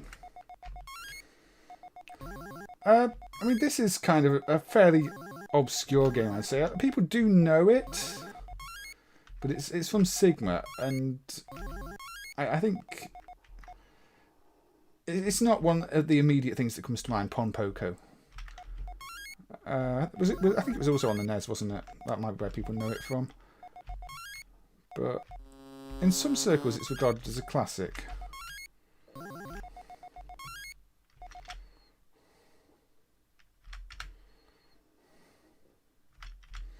But it's a classic that very few people talk about.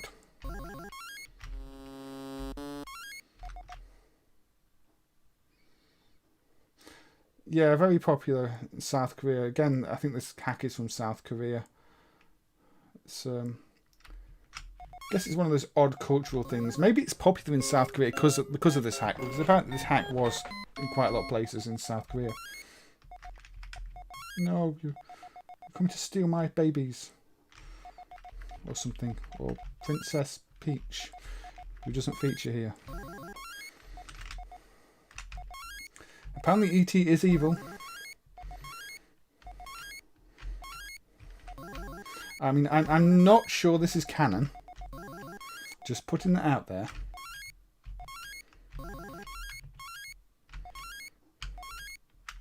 In either the Mario universe or the Pon Poco universe.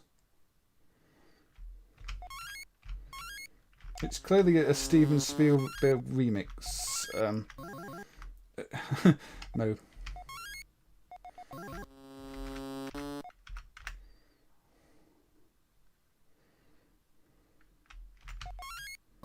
You don't have to unleash all the ETs. Maybe he was. Maybe that's why he wanted to go home, because he realised he'd be found out if he stayed around for too long. Yeah, I'm not going to spend too long on this one because it's actually not that interesting. It is just a sprite hack.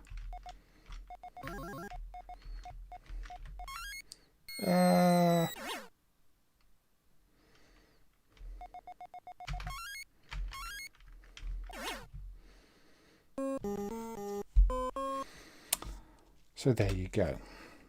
An odd sprite hack that was apparently popular in South Korea. I did say I'd look at this one, didn't I? Dragon Ball 1992, Nix of Korea. Another one that I had the pleasure of working on the emulation of back in the day. Another where I was very surprised once I started disassembling the code and looking at the addresses it was writing to find ran on Ninja Gaiden hardware. That is because it's a hack of Ninja Gaiden.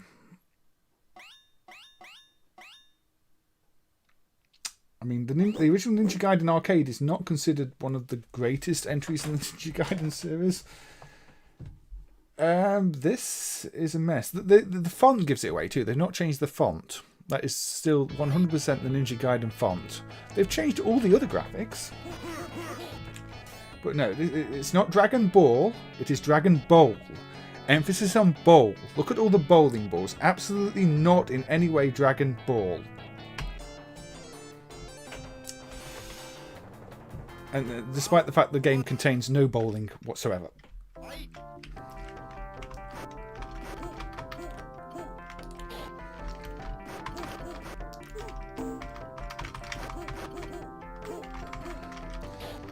Yeah, the sound system's a bit different, I believe.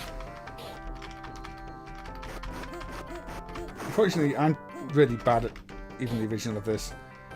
And this makes it harder to do anything because you can't really tell. I mean, see, this is me hanging off something. The level layout, I think, is roughly the same, but it's all reskinned. So that's, I think, the lamppost in the original first stage. Now, this doesn't have any of the fancy blending effects that the original Ninja Gaiden hardware can do. It's quite a plain bootleg. Yeah, don't eat me. Oh, back to the start of the stage. I can see us not getting very far in this.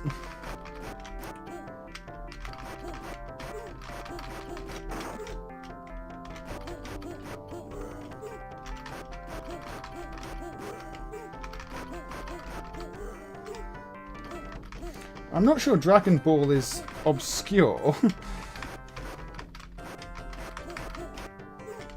Unless there really was a Dragon Ball knockoff called Dragon Ball, but that would be obscure.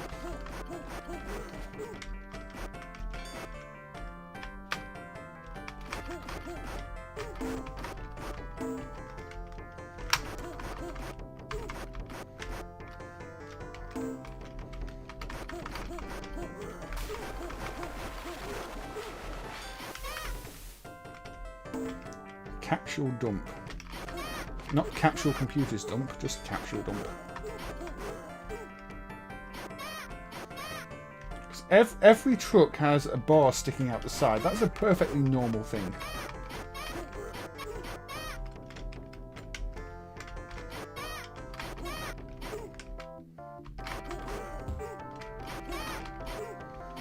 I don't know. Maybe they're taking nuclear waste away. The art in this is something. Po.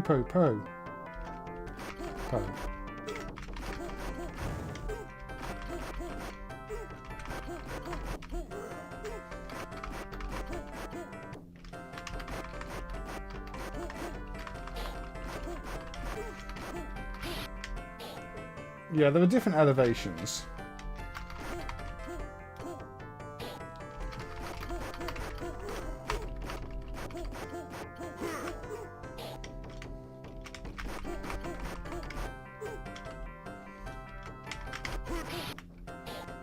Oh dear.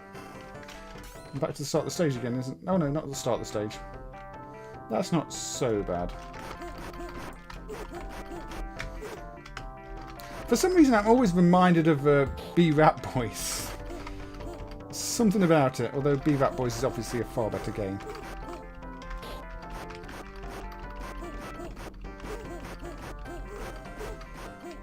Yeah, I mean that Namnineo, or however you pronounce it, thing is similar, isn't it? It's based off the Japanese cats. And I don't think that was licensed.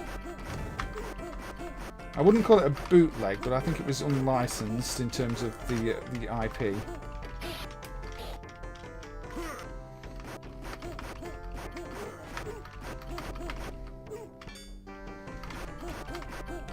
Yeah, we can have a look at a Ninja Gaiden bootleg shortly if you want. An actual bootleg of it.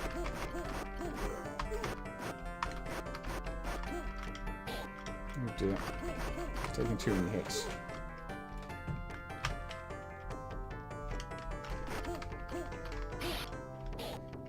Well, that didn't go to plan, did it? Can I give myself more energy and more lives?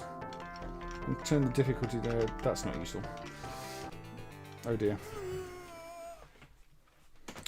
Hey Stephen. Yeah, I've been preparing this one for a while, so I thought I'd get it out of the way. Have you been watching the football, or have you just wasn't expecting a stream? And hey Arnold, I don't think we said hi to you, so welcome and hi. Sorry if I've missed anybody else again. I do look at the chat every now and again, and sometimes things scroll off. Indeed, you've been watching the football. I figured. I mean, it didn't sound that thrilling to me, so I just decided to do the stream tonight.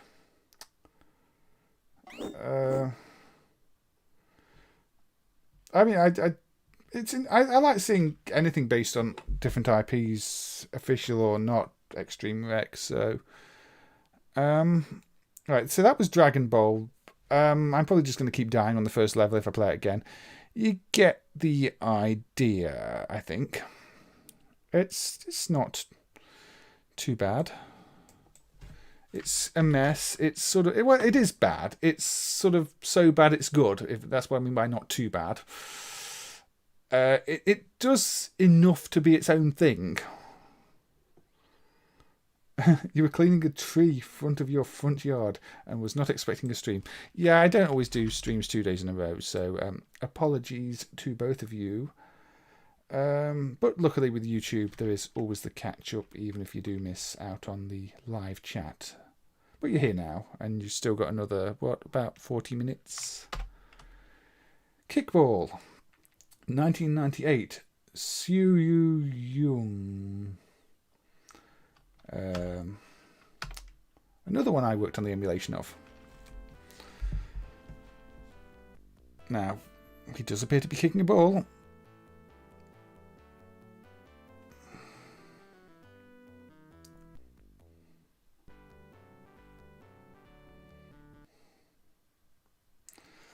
So what is this?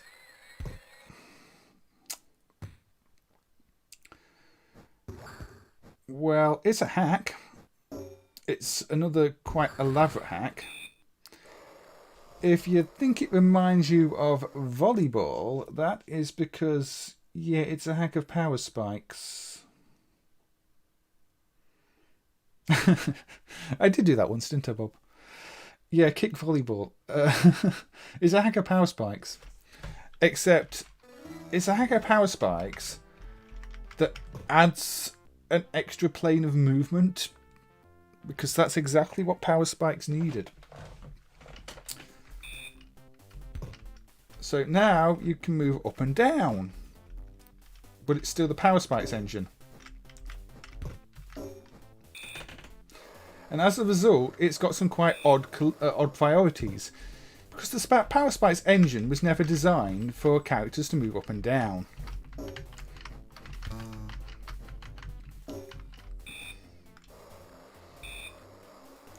But again, the graphics have been completely redone.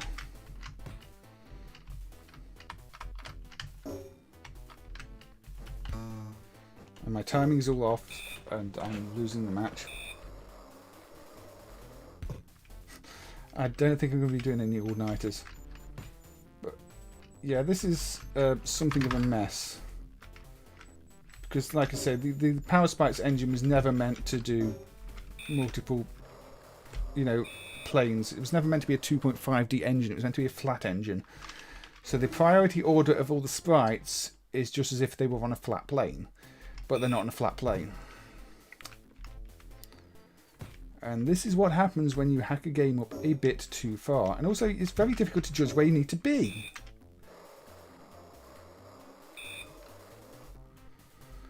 Probably South Korea. I think it's a South Korean game.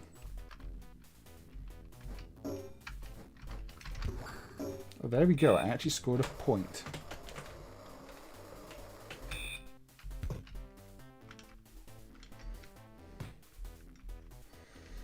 I don't know why there's a police officer running after somebody there. Oh, I'm off out the way, completely in the wrong place. Oh, gotta get there. What? Move. Oh, there we go. But it is kind of impressive that they've hacked up the game this much. But it doesn't work too well.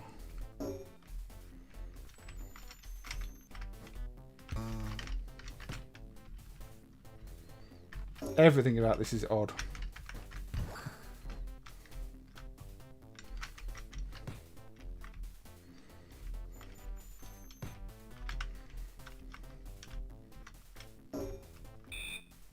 Yeah, I don't have to hit it though, because that's out of bounds.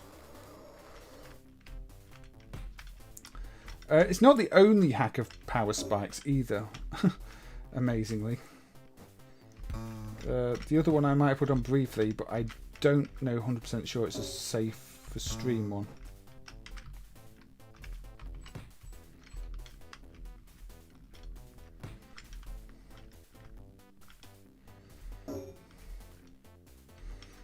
I have no idea where this ball's meant to be. again, this is one of those where you start to emulate it, and then you quickly realise, wait, this is hardware I recognise. This is a code base of the game I recognise. What on earth have they done? You know, you initially put in its own driver, and then you start to realise there's all these similarities, and then you realise where it really fits and what it really is, and you start to ask, why? Because they're in this game, the ogre.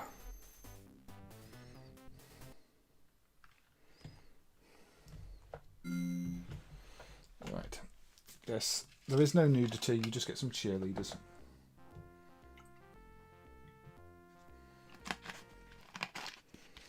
Pineapple Paradise Fruit Smoothie. Oh well, serve yourself. Oh, don't serve yourself then.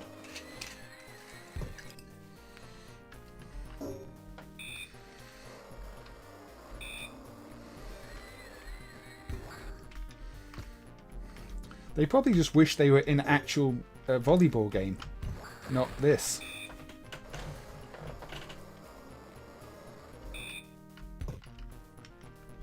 I mean, you could reskin them as Dizzy, and the somersaulting in the victory poses would make more sense. But then there'd also be eggs, and they might crack if they get hit by a ball.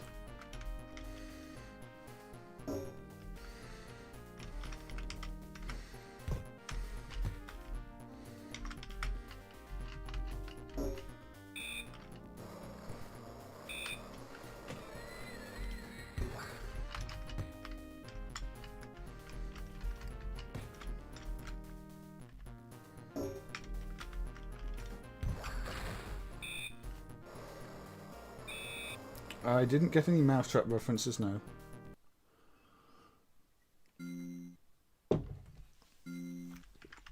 I lost. Continue play. No. Game over. Game over.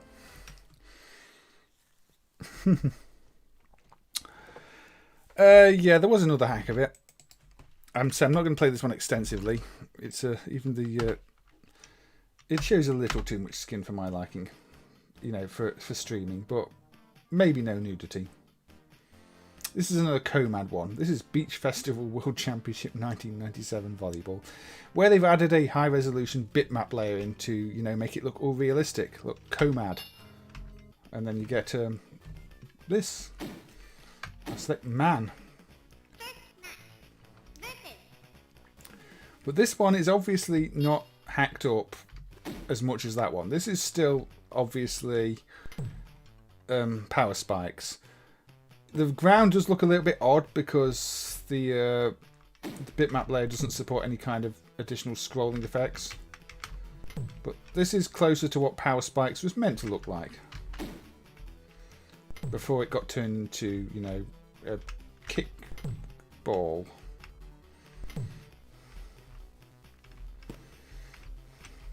But yeah, I'm not going to play this for long. I just wanted to show this one as another hack of power spikes, another bootleg of power spikes, another thing that was not in any way original code, just with changed graphics. Anyway. So yeah, that's that one. Okay, I know what I need to do. I know what I've not covered at all yet, and really, really should be covering.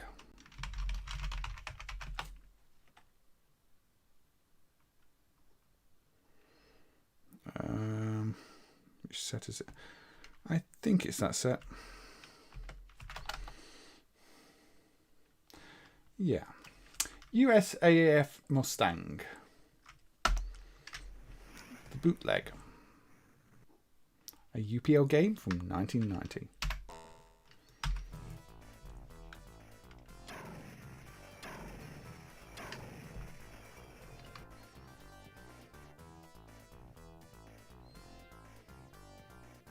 Is it actually North Korean ogre? That's I thought it would be a South Korean game.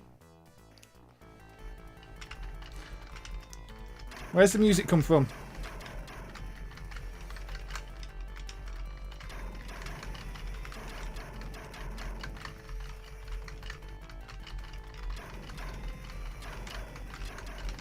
I'm sure somebody in the chat must recognise this music.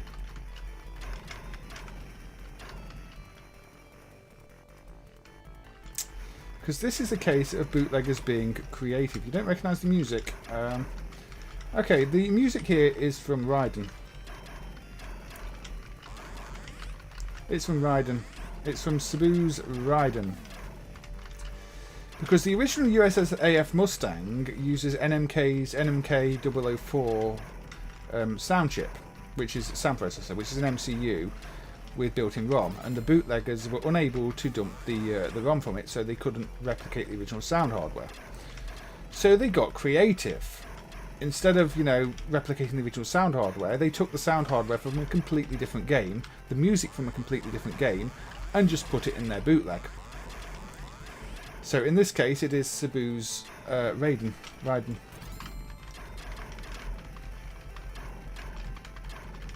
Yeah, the first stage music on Raiden is more famous, but all the music in this comes from Raiden. And oddly, there are a lot of bootlegs that did that on this type of hardware. It was kind of the go-to sound hardware to bootleg. I guess somebody made a bootleg board with the Cebu sound hardware on it, and then various different companies made their bootlegs of different NMK games that ran on the same hardware for it. Because I think there's a Straw bootleg with this. There's I think a Thunder Dragon bootleg with it. There's a bunch of. Here's the first stage music.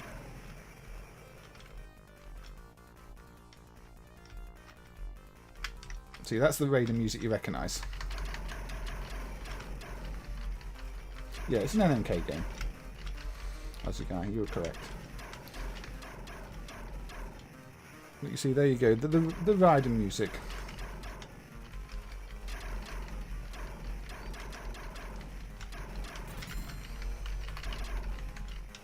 Right, Raiden has some great tunes. It's I think in some senses Raiden's one of those games. It's an okay game. I mean, it's an influential game. It's all right, and you know, it's set a standard, but the music on it means even though certain elements of it still feel dated, you can just play it again and again. It is such a good soundtrack.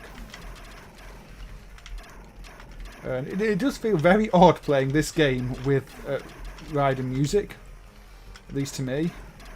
Although this is a good game itself. And even we only recently, I'd say about recently, probably about 10 years ago now, managed to dump the NMK 004. It was Trap 15 who has dropped in here a few times, who managed to read out the internal ROM from it and finally emulate the real sounds on these games. So that was quite interesting because, you know, I never heard the real game until then. So hearing the real sounds was quite a turn up after only hearing this version with the Raiden bootleg sounds for so long.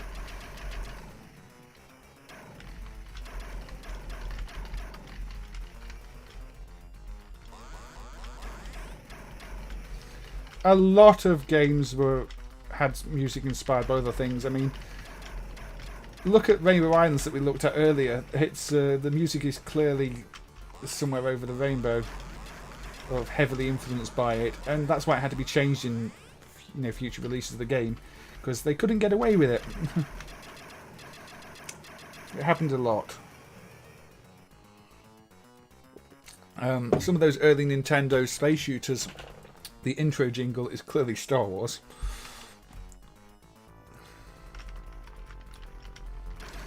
I do like these NMK shooters, these ones on this hardware. The parallax effects they've got going on with the clouds and ground, they've got their own appeal. But yeah, there are many of these with the bootleg Raiden sounds. And there are some that aren't even dumped. So there are people that said they remember playing different NMK games with Raiden sounds. So there are other PCBs out there for games with this bootleg system that are not yet dumped.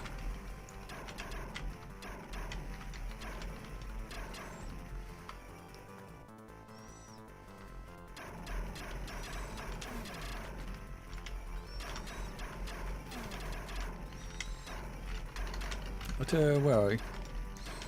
Okay. don't think I have to play too much more of this one. You get the idea.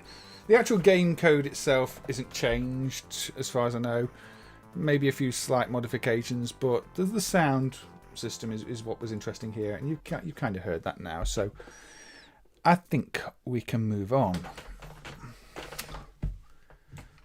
What happened when Capcom put CPS2 out, and it was so heavily encrypted nobody could bootleg the games?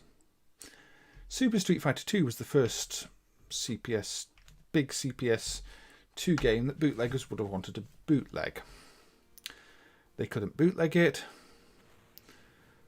so they bootlegged the Mega Drive version. This is a bit quiet actually. Let me turn this up a bit. I'll have to remember to turn it down after this game.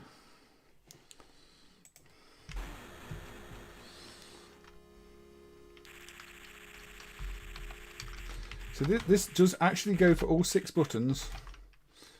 They've bootlegged the 6-button controller logic, but turned the Japanese Mega Drive version of Super Street Fighter 2 into an arcade game. Interestingly, this maps the ROM as a linear ROM rather than a banked ROM like the cartridge version.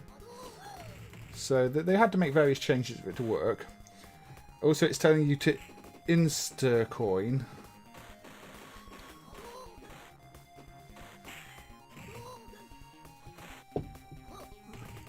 Yeah, the Genesis Aladdin was bootlegged.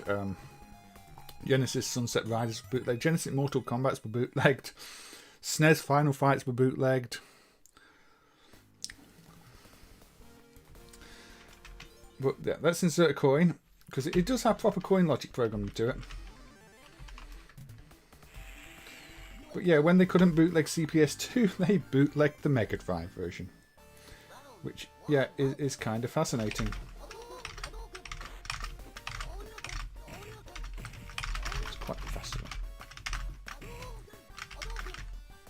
I mean, I suppose if you went to an arcade, you'd probably play it before realising it was the Mega Drive version. It probably managed to do what it was meant to do. Also, would you have really minded if you were in a cheap, low-budget arcade? And the actual Mega Drive version of this was pretty expensive to own.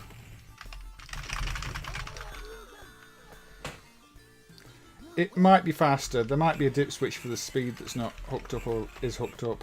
Speed is set to 4 actually, so yeah, you can probably change the speed with the dip switch there. And it's probably set to faster than the original by default. They've moved the options into dip switches as part of the work done on the game.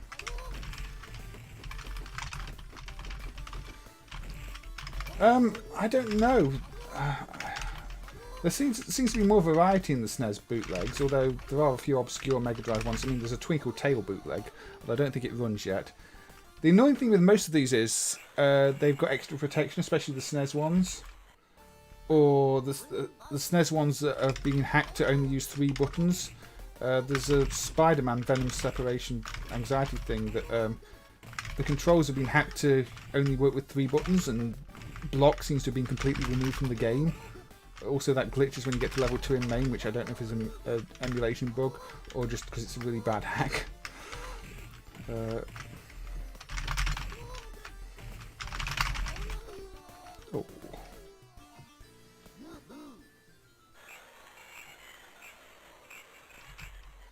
Yes, Twinkle Tail is not one I'd expect, so let's put the speed down to 1 and reset it and see how it runs now.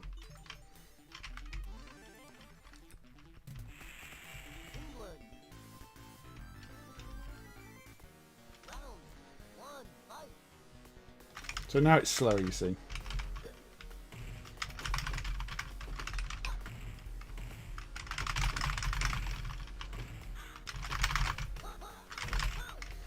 I'm not good at the game though. I mean, I was never good at Street Fighter. But yeah, it's a fascinating bootleg, and a considerable amount of effort, I would say, was put into this. Well, people weren't really burning CDs then, Extreme Rec. It didn't need it. The CD itself was copy protection.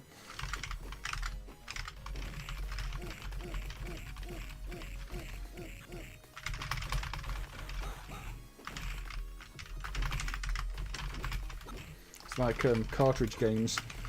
You weren't really going to copy the cartridge yourself. You needed expensive equipment to do it, so the cartridge itself, for the most part, was protection enough.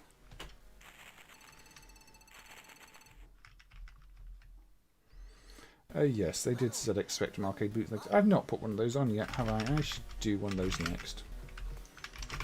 I don't know how well the one I want to play actually works, so we'll see.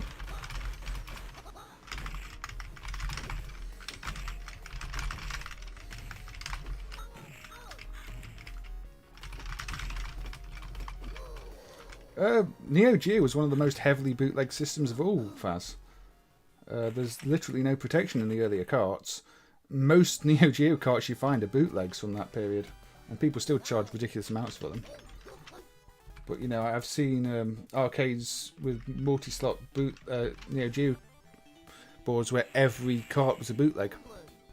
Especially things like Puzzle Bobble. There's so many Puzzle Bobble bootlegs out there because it's the smallest game and therefore the cheapest to bootleg. It's ridiculous. But even the newer ones, there's a lot of bootlegs. You know, I think for some of them, the bootlegs outnumber the originals. So I don't know why you've not seen many Neo Geo bootlegs, because it's one of the ones where bootlegging was a big problem. Which is why one of the reasons SNK really cracked down on it with the protections later.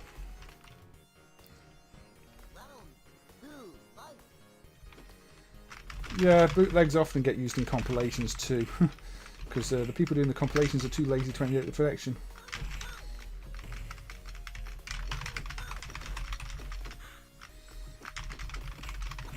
Well, again, Extreme Rec, there were. You could go into pretty much any shop and just ask for the, wink at the person serving, and they'd get their book of discs or tapes out of knockoff games, and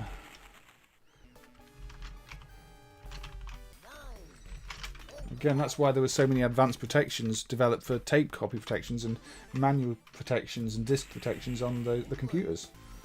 I mean, that's an entire computer science field in its own right. If you look at the work 4AM's been doing with the Apple II protections and how extreme some of those were, and how only cracked versions of a lot of those have been available until he's looked at them. It's a big field.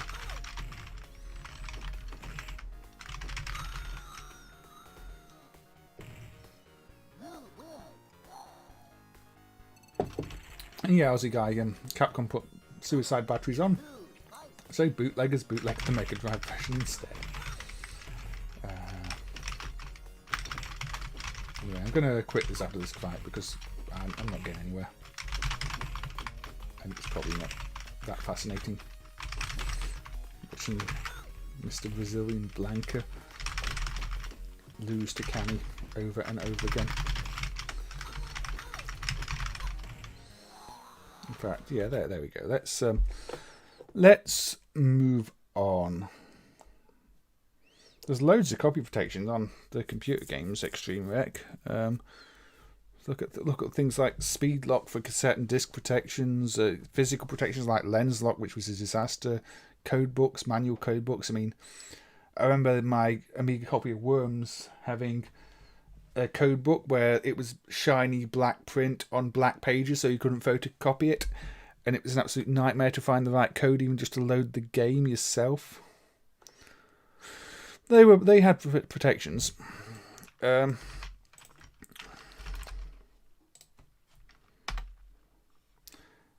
So yeah, we were talking about Spectrum bootlegs in the arcade, Russian Soviet ones, and for some reason they bootlegged Inspector Gadget and the Circus of Fear, which isn't even a popular Spectrum game.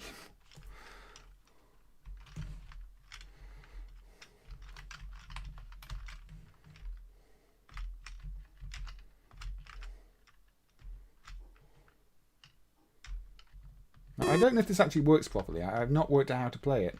It feels like there might be an issue with it, because I can't seem to move up and down easily. I'm always jumping.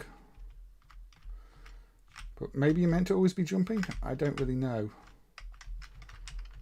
Or maybe you're not. Maybe the jump key is inverted or something. Well, if you hold down jump, you don't jump. I don't know. I don't know much about this game. I didn't have this game on the Spectrum. It feels like it's a Metro cross clone of sorts. But at the same time, it feels really bad. I mean, Inspector Gadget was a great kid show. But yeah, I think the inputs are inverted in this. I think I need to set the active low and active high the other way around. It feels like they're wrong. It automatically moves up if you're not moving down. It automatically jumps if you're not pressing jump. Is that Hovis?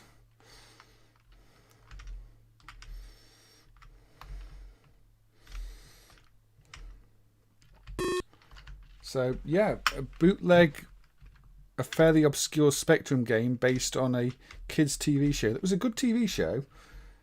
Was it popular in Russia? Did Russia have an Inspector Gadget? Yeah, I need to look at the controls in the driver here. I had a feeling I did, because I remember trying to play this before and thinking, this doesn't play right. I'm sure it's an active, low, active, high issue.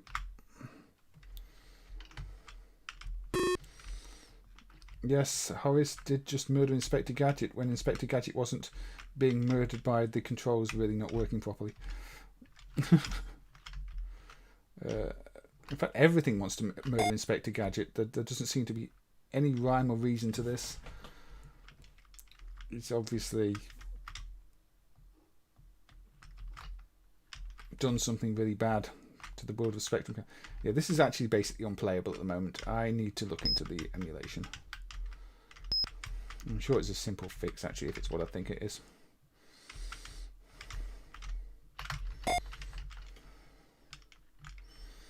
I mean, I wouldn't say it was an obscure property in terms of, you know, the TV show in the UK. It was a really popular kids show. But in Russia, just to, you know, it's not. Well, it wasn't a game that you really thought, yeah, I've got to go out and buy that game. I don't know anybody who had this game. I don't think with the current control mapping you can get past that point, to be honest. If you don't press anything, you just go up and keep jumping, and if you do press stuff, you stop jumping, and yeah.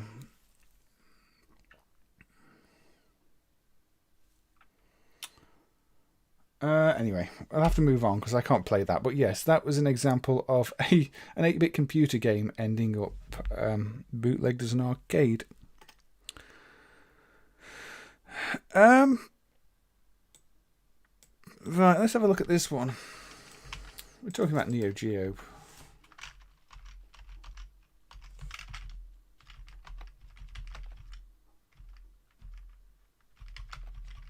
Stretch the screen up. So yeah, when SNK went bankrupt, other companies started putting out games that sort of claimed to be sequels of the SNK games that obviously weren't licensed in any way. They weren't SNK developments. And this one at least says it's by Dragon, not SNK. Some of the other ones actually claim to be by SNK. But they're all hacks of older SNK games. And this is a hack of King of Fighters 2002.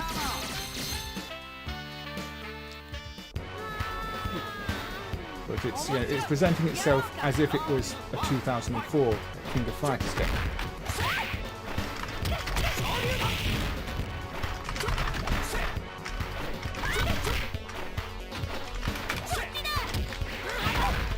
Yeah, these hacks did end up in arcades. And I think some operators probably thought they were real, genuine SNK products. Maybe not so much this one, because it doesn't say SNK on it. But then again, around the time, you know, 2001 was an ELF game, so operators might have thought, okay, Dragon are in SNK IP.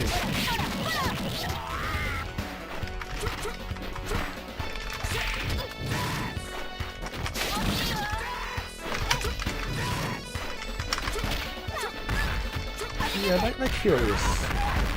Because again, they do add quite a bit of their own content and change a lot of things around.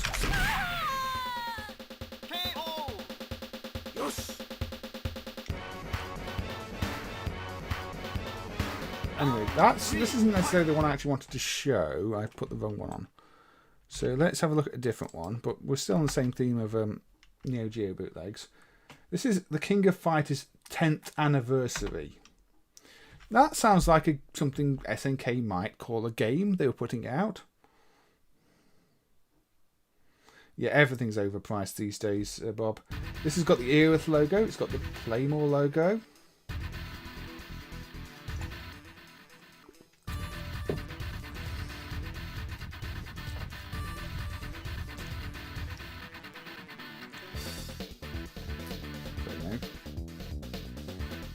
Again, it is just a hack of King of Fights 2002.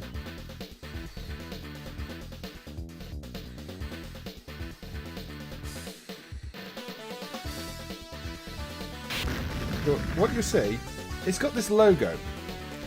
Now, as far as I know, this logo was on the official SNK site for an entirely different thing, just, you know, to celebrate the 10th anniversary of King of Fighters.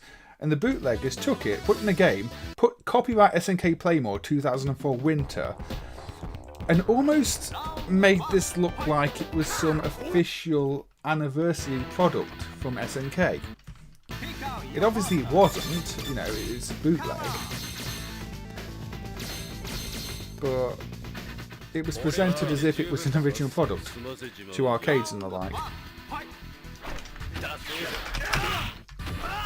So yeah, the later days of Neo Geo bootleg, you start to get like this, and you've got other hacks. There's like a Metal Slug 6, and while Metal Slug 6 is a real game for Atomic Wave, the Metal Slug 6 Neo Geo is a hack of Metal Slug 3 with the levels swapped around and with odd, you know, power-ups and changed characters with start button mechanics.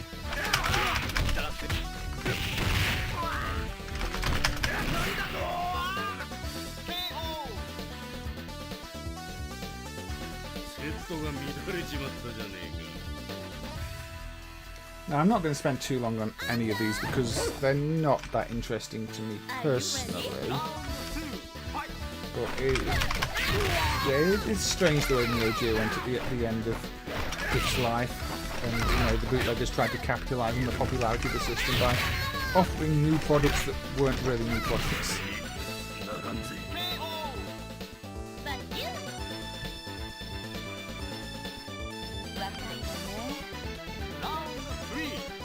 We've got about 10 minutes of normal stream time left, and then we'll see where things go. I do have a few more games in mind I'd like to cover before the end of this one.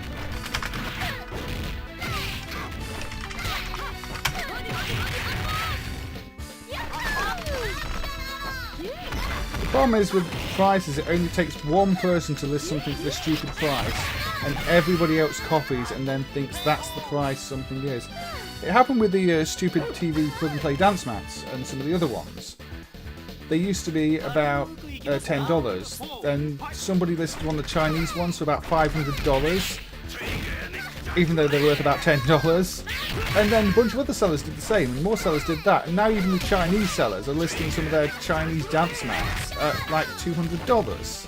It's like, they're not worth that. They were never worth that. But because one person listed them for a silly amount, and people started copying it, that has become the price people are trying to sell them for. And that happens with everything retro. It takes one person, and suddenly it's worth that. Even if it doesn't sell, people will see the listing, they'll copy the price, and start putting everything up there at a ridiculous price. It's happened with the plug and plays as well, some of them. It's like, yeah, things I got for, you know, $5, people are listing for $200, and they're not worth that. But just because one person did, everybody copies it. And then you get the local stores doing the same because they'll look up the prices on eBay and they go, well, this is on eBay for $200 or £200. I'll put it in my store for £200, even though the week before it would have been a £10 item. And then they wonder why people don't buy them because they're not worth that.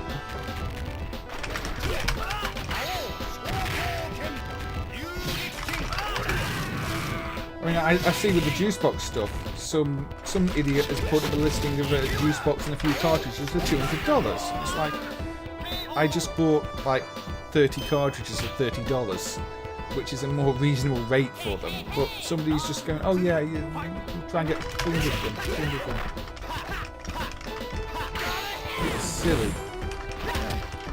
Hopefully people won't just copy that now too. but you know what people like probably will.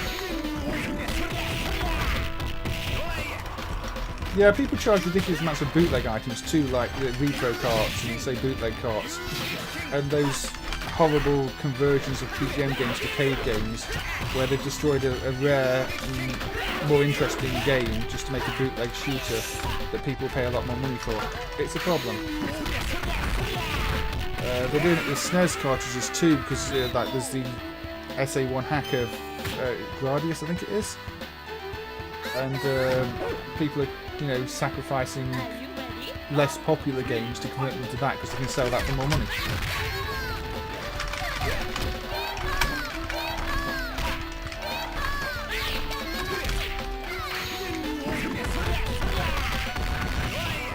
Yeah, you can easily pick up the cave stuff in other ways, and I don't know, I prefer to see the unique releases of PGM kept alive, not bootleg carts of everything.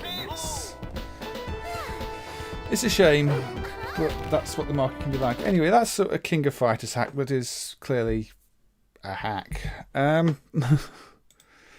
though it was, you know, pushed as if it was an original game by some. Let's have a look at a classic-ish hack of a Crazy Kong called Big Kong.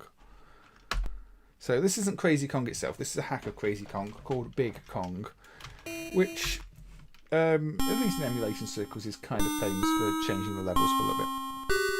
Pardon me.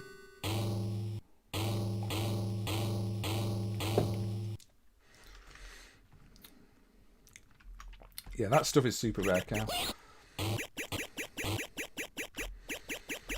So we're starting on a different level. I mean, Crazy Kong itself is a fascinating piece of software, but also Crazy Kong, although those holes in the gorilla are actually meant to be there, the Crazy Kong graphics are just like that. I mean, back in the day, we did unfortunately have one of the MAME devs try and claim they weren't and submit fake ROMs to change it and fill in the holes. But yeah, you can dump 50 Crazy Kong boards and they'll all have the holes in the gorilla graphics like that. In fact, that was one of the reasons that person became not trusted.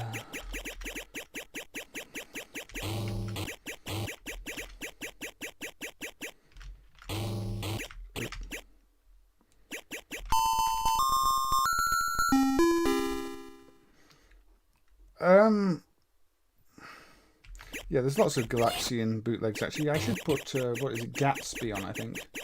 That's an interesting one from memory. I am running out of time though. But, yeah, okay, let's try and get back to the second level.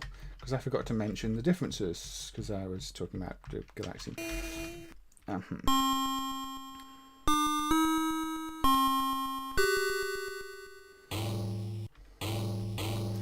Humorous arcade. What do you mean by humorous arcade? ROM's big winner. Because I wouldn't really say Moon Alien was humorous. Yeah, that followed the track the shots feature is. Give myself more lives. That track the shots feature is in a few of the bootlegs, I think.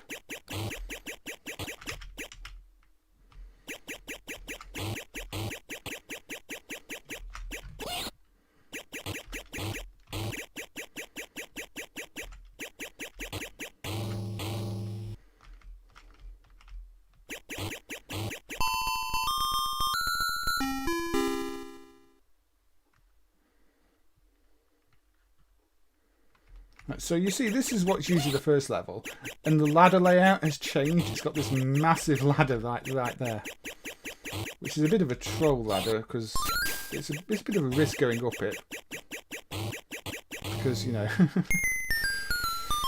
it takes a long time to climb that ladder.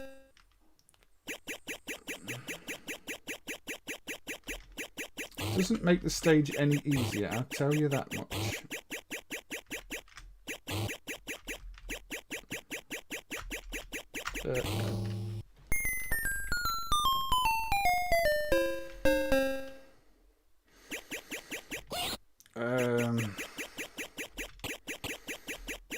said I don't know really what you consider to be funny. I mean, the whole Crazy Kong thing to me is kind of funny, but it's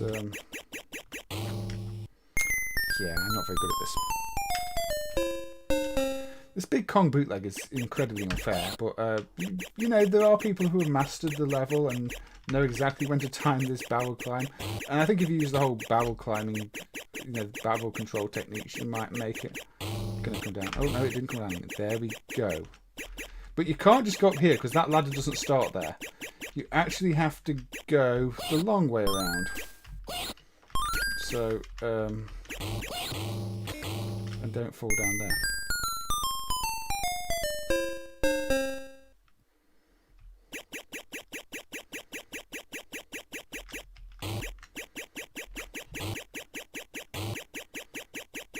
Have you never seen barrels roll back?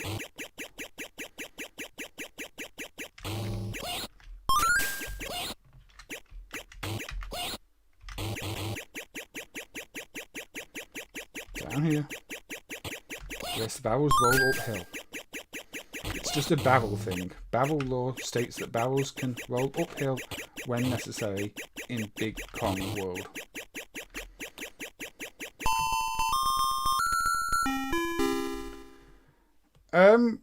I mean, the arcade scene... Games had to be installed in arcades, and, you know, if it was too silly... And there are plenty of really silly arcade games, but if it was, you know, too bad, you're not going to get an operator that would install it. So a lot of arcade stuff is kind of pre-moderated in that way.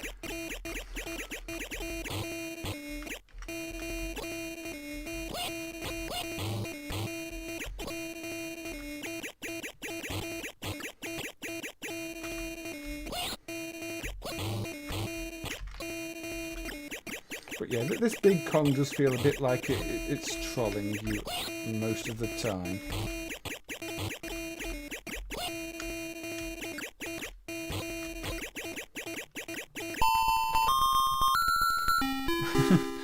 Yes, it's kind of hateful. This level seems to be fairly standard.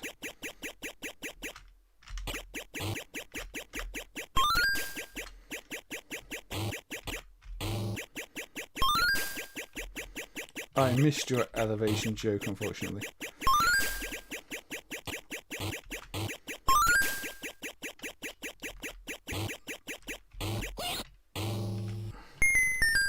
I mean, the Mario bootleg with awful sound, which I featured on another stream. Oh, I should really feature it again, shouldn't I?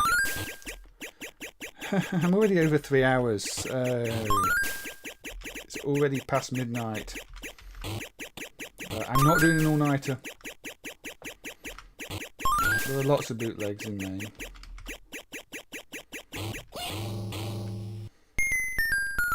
Anyway, I fail. There we go. I looked at this on a different stream. Oh, I need to change the view.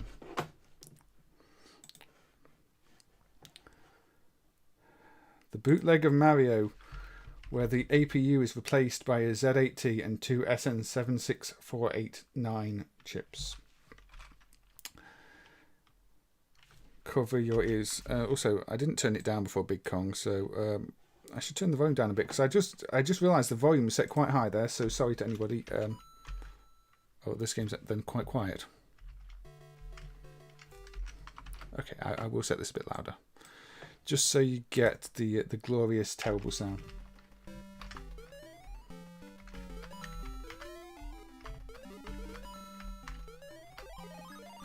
This is what happens if you emulate on original hardware a NES APU with completely the wrong chips.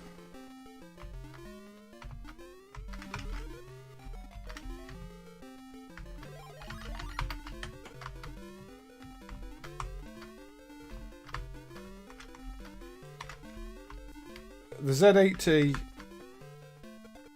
is still quite quiet, is it? It does seem to be quite a quiet one. Okay. Let's turn it up a bit more then. The Z8T intercepts all the writes to the what would be the APU, and converts them to work with the replacement sound hardware. Yeah, this is actually quite quiet in terms of the emulation. I have turned it up a bit now. Okay, let's deafen everybody with it then.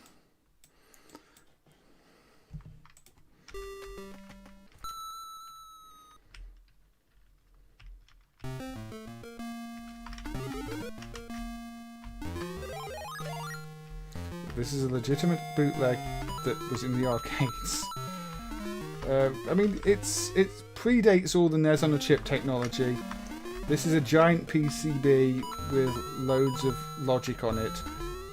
And in that sense, it's really impressive, but it's kind of awful.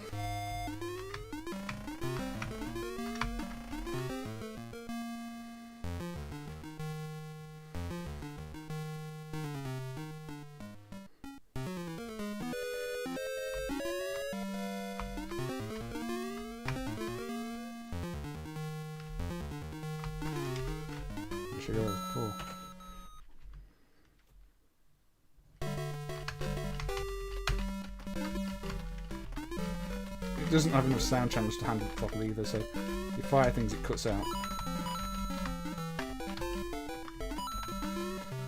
Also the colours are a bit off, and yes, the colours are a bit off on real hardware too. It doesn't have the video DMA, so some redraws are a bit odd. It's quite a funky bootleg.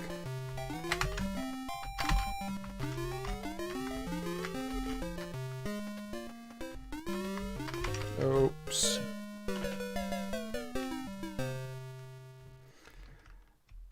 This is based on Versus Super Mario Brothers, so it's kind of a mix of the lost levels and the original Mario Brothers. I don't think they've changed the level design from the Versus game.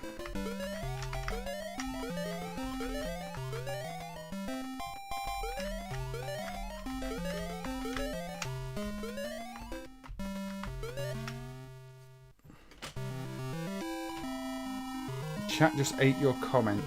That would be Google censoring your comment, sometimes for non-obvious reasons, because I've not seen anything to approve or disapprove. Sometimes they'll censor things for reasons nobody can understand.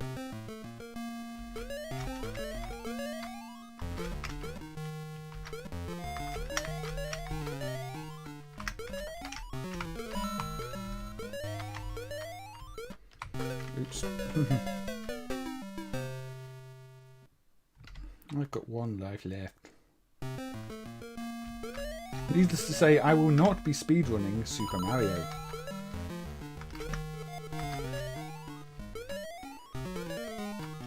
Missed it.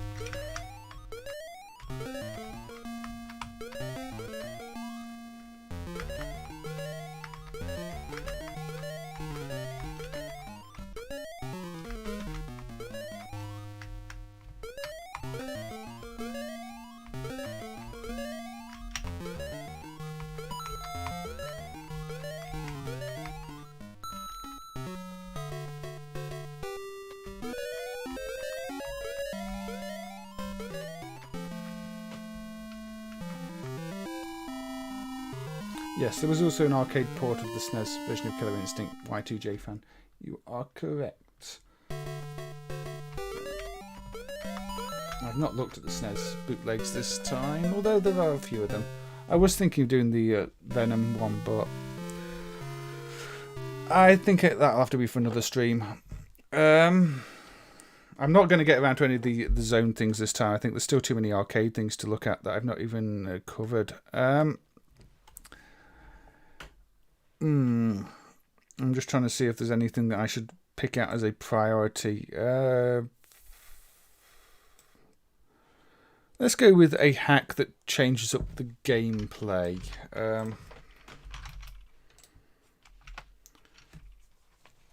2-Bit Score, a company that put out a bunch of arcade hacks. This is their Supercharger 1942 hack from 1991.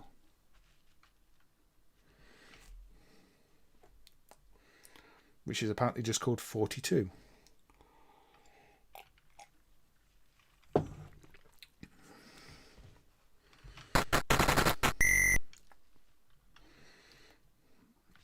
Yeah, the sound adaptation isn't quite right, the fellow Jasper. Right, the sound's got to go right back down now because this is a louder game.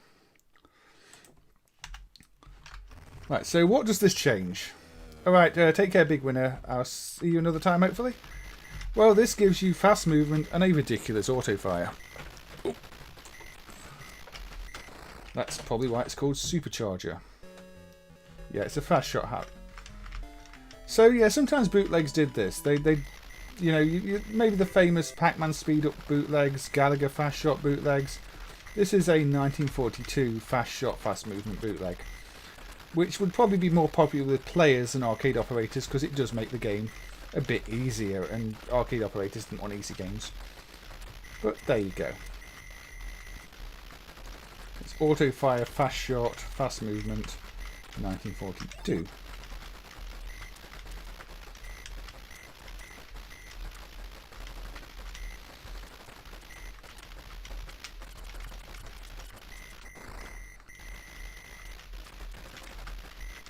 You must try this, Bob. Yeah, it makes 1942 a little more thrilling if you don't like the pedestrian pace the game usually has. Unfortunately, it could have done with upping the difficulty a bit as well to balance it out.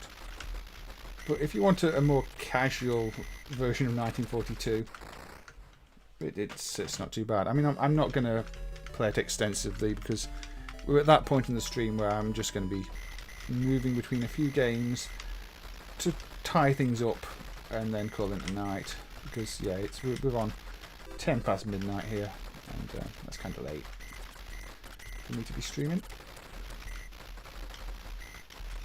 You want to play this Y2J fan? See, this is an upgrade kit for a PCB, an unofficial upgrade kit rather than a bootleg board. So this did run on the original PCB, so it's a different kind of bootleg. Obviously Capcom didn't authorise it, so it is still a bootleg, a hack, but it did run on original hardware at least. Oh, it didn't get the power. Anyway, but yeah, this was a sort of turbocharged or supercharged version of 1942. Yeah, some of the bootlegs are worth a look. Right.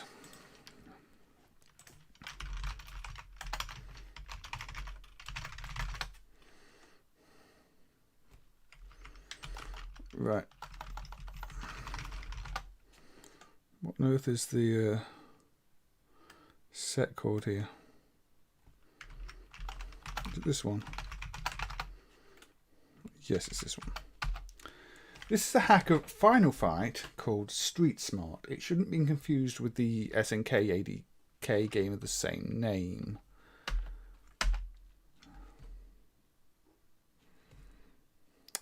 MAME is a good bit of fun, Y2J fan, and documents many things that would probably otherwise be lost and forgotten. So this bootleg, you know, you see all those characters moving along the bottom of the screen? Well, you can choose them. That'll be you. Now, unfortunately, they don't really have full movesets, so, you know, you are kind of limited in what you can do when you pick these characters. It's a bit of a novelty. But yes, you can pick characters you couldn't usually pick in Final Fight using this Street Smart bootleg, which is one that was found in some Asian arcades.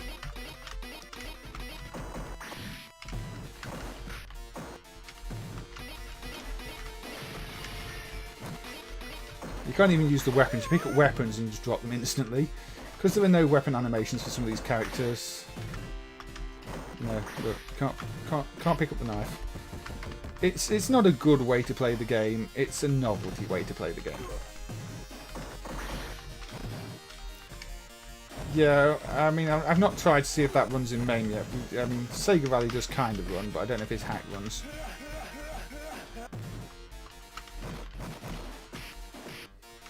Final Fight lap.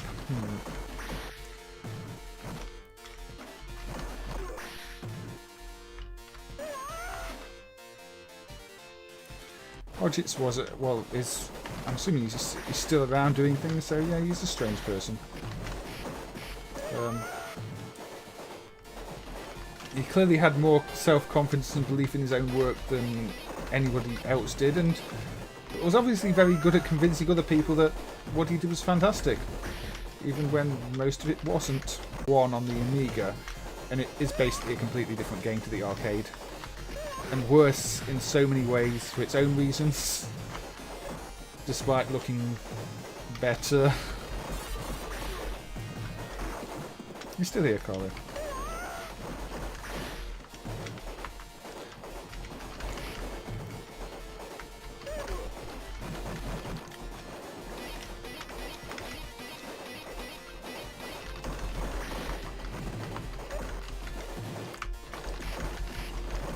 We should look at something Kyle Hodges related before the stream is out too, because I have one I can look at. We can look at a bootleg of a Kyle Hodges game.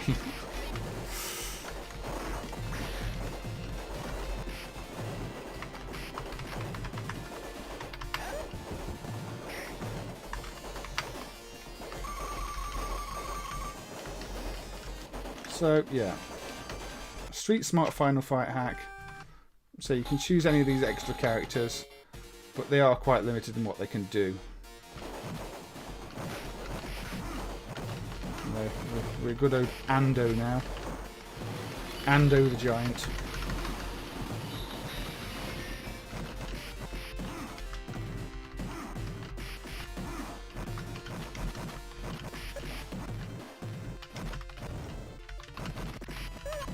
But yeah, if you want a novelty version of Final Fight, have a look at this one.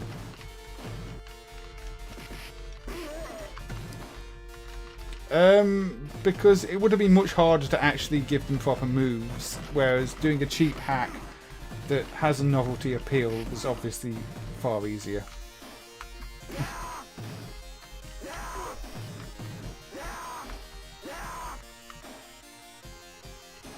You get the idea anyway. Right. Toffee was released in 1993 by Midas on cloned Double Dragon hardware. Why is it cloned Double Dragon hardware? Because Kyle Hodges released a game that was a conversion of Double Dragon called Dangerous Dungeons, and apparently Midas bootlegged it on a single PCB clone hardware.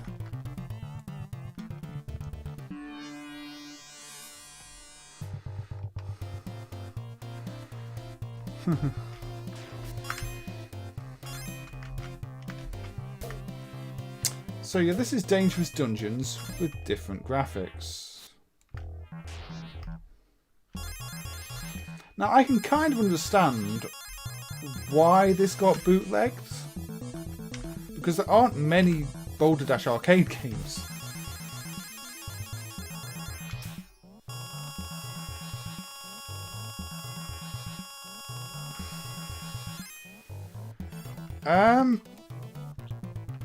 I'd probably recommend studying some of the less complex drivers that are already there, fellow Jasper, and also just maybe brushing up on your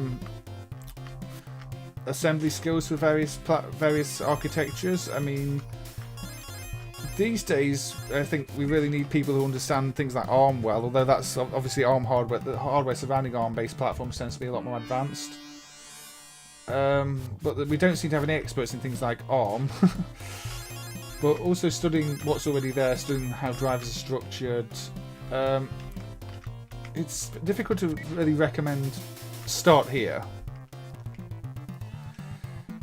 Yeah, Unico licensed this, but I'm pretty sure Kyle didn't approve of it. I mean, because Midas, as far as I know, are just a random Korean company. Super Toffee is the adult version of this, by the way. I can briefly put Super Toffee on, but I can't complete a level in Super Toffee because then it gets inappropriate for YouTube.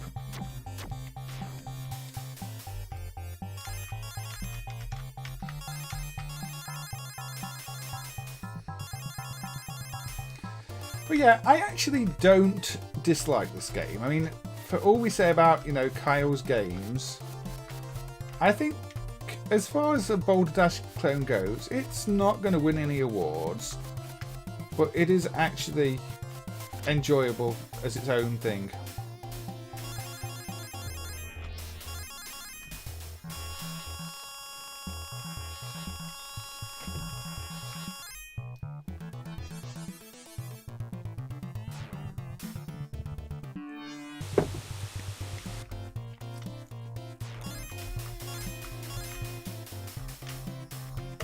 You can plant the dynamite. How do you plant the dynamite like that? Like the wrong place.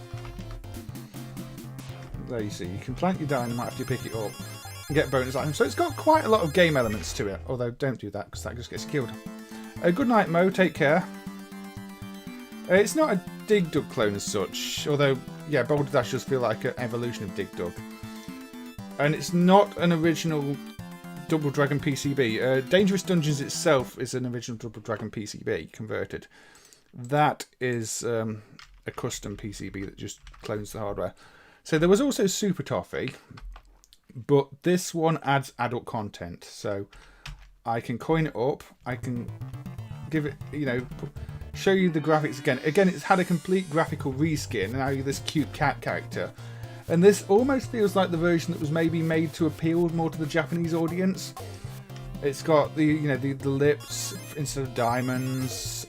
It doesn't look as much like, an American or Australian, because Kyle was from Australia, game. You've got flowers. But as I say, unfortunately, this version does have adult content.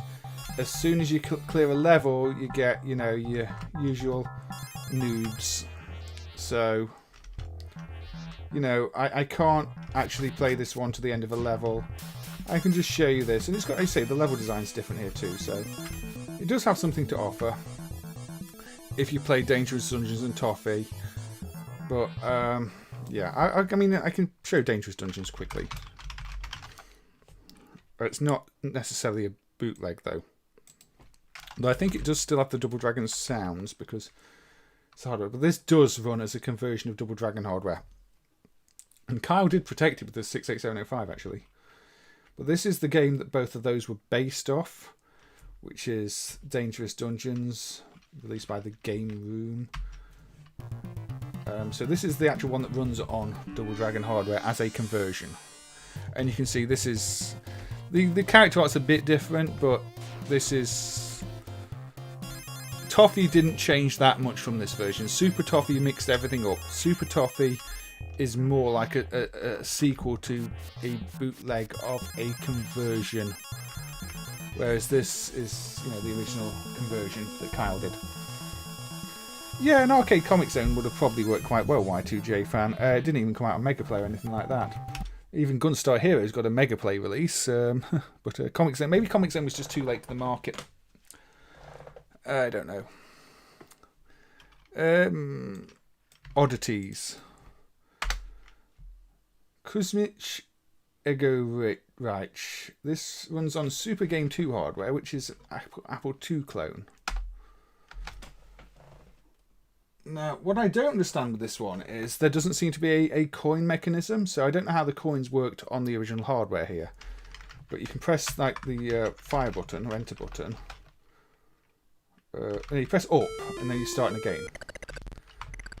So there doesn't seem to be any way to insert coins. You just press up and you play. So I don't know if the coin mechanism was external or if the game really just was on free play and was an attraction more so than something that accepted money. But obviously, it's the Apple II version of Mario Brothers translated into, Russian. On a single board that was dedicated to running this game. So it didn't run on an actual Apple II computer. This was a PCB that ran this game. And with a ROM to run this game, so it doesn't boot to the Apple II menu. So it was clearly used as some kind of a public cabinet. I don't know if it actually accepted money or not. Again, it's kind of strange to see a bootleg of an Apple II game in the arcades.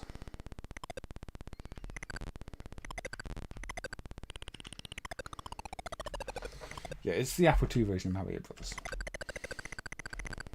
Which is actually quite difficult if you're used to playing the original, because the controls feel very sluggish.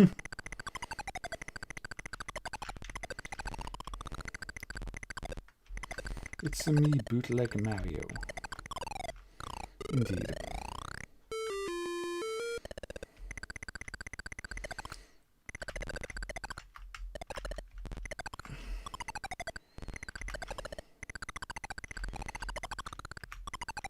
Well.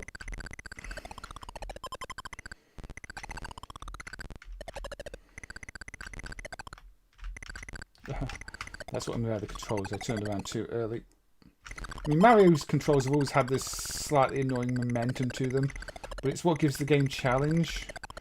But I think the tighter spaces of the Apple II version make it more noticeable.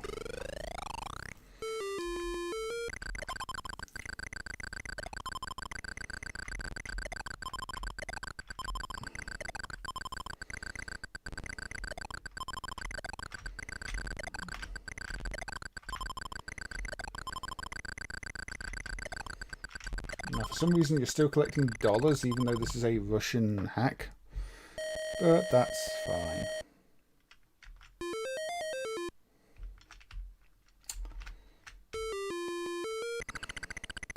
But yeah, again, this is one of those strange oddities that turned up and is dumped and emulated. And I think if MAME didn't exist, this would have just been something that would have been forgotten. But there's not much more to see. If you know Apple II on the, Mario on the Apple II, that is Mario on the Apple II. One category of bootleg I've not talked about yet is bootlegs where we don't have the original version emulated. This is one of them, which I have looked at on stream before. This is Counter Run, a Sega Neon System game, where the original uses a battery backed up module containing all the game code. And the battery backed module with all the game code has never been dumped. And there probably aren't many left. Now, last time I played this, I did also express my concern with this, because I think there might be some hacks in the game code here that make it not quite play as it should. So it's kind of absolutely critical, you know, the point of no return for most of the PCBs, that somebody needs to actually extract the code from this, the original, before they're all dead, if they're not already dead. Otherwise, we might be stuck with a bootleg forever. And that would not be good. But it is a head-on clone. A modernised head-on clone that I suck at like I suck at head-on, but that's fine. But my issue with it is, and I still never got an answer, if anybody had studied the code, the one-up items you pick up in the game don't give you extra lives, so I don't know what they do, if they do anything. You know, when one-up items don't give you extra lives, it's kind of suspicious. Yes, we'll not talk about how badly I played there. I should have really started on the easy level instead of the confusing one. Now, maybe there's some mechanic for the extra lives where you have to do something else to get your extra life I'm missing. But that's not explained anywhere.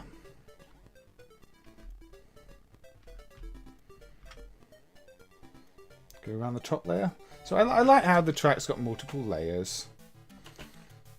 You know, essentially this is modern head-on. Well, 1988's head-on. See, there's a one-up, but it's not going to give me an extra life, even if I pick it up.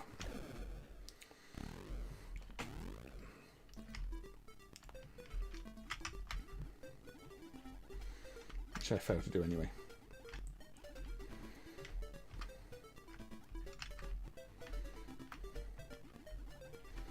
But one-up's not giving you extra lives feels like the exact type of thing a bootlegger would hack just to make the game more difficult. That's why I worry about it.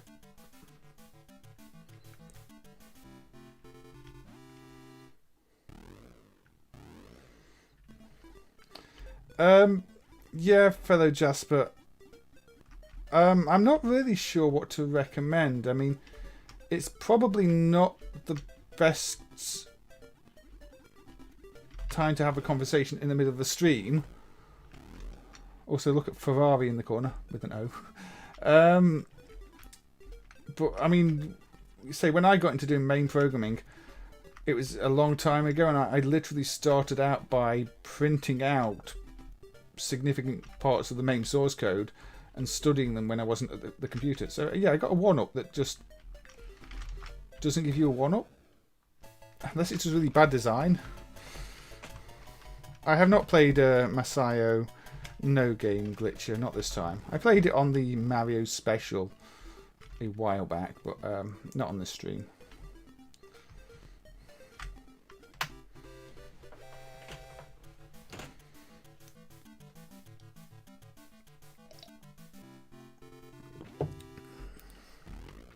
So yeah, counter run.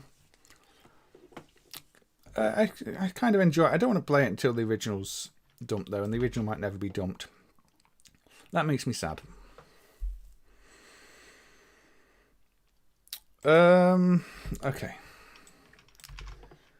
Bootlegs add interesting features. This is Pac-Man, a bootleg by Video Game SA, a Spanish bootleg. SS Mission Errata. I've not played them yet. I'd kind of like to. Now note, at the top of the screen, it's got a little Pac-Man icon and it says El Super.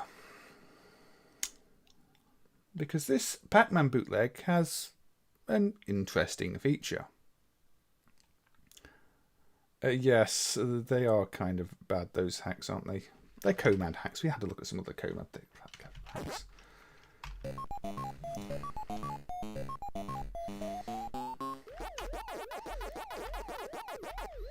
So, this is Pac-Man. You all know Pac-Man, I think. At least I hope you all know Pac-Man. If there's anybody in the chat who doesn't know Pac-Man, this is Pac-Man. It's one of those really obscure Namco games nobody's ever really heard of, so I can't blame you. Never really gained any popularity, never went anywhere. Oh, I'm not playing Pac-Man on Galaxian hardware. I don't wish to endure that level of pain today, Game Glitcher. I'd rather show this Pac-Man, this version of Pac-Man. Now, technically, I can just kill myself off at this point, and I can show what I want to show. But let's just complete level. It does have a name entry. Yes, that's correct. Also, it seems to get quite fast quite quickly. It appears to up the difficulty. Listo. But yeah, that is what El Super is. I'm just killing my lives off now.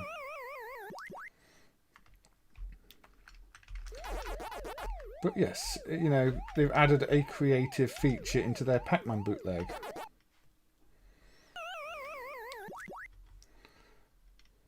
Game over, final. Which is, insert your name.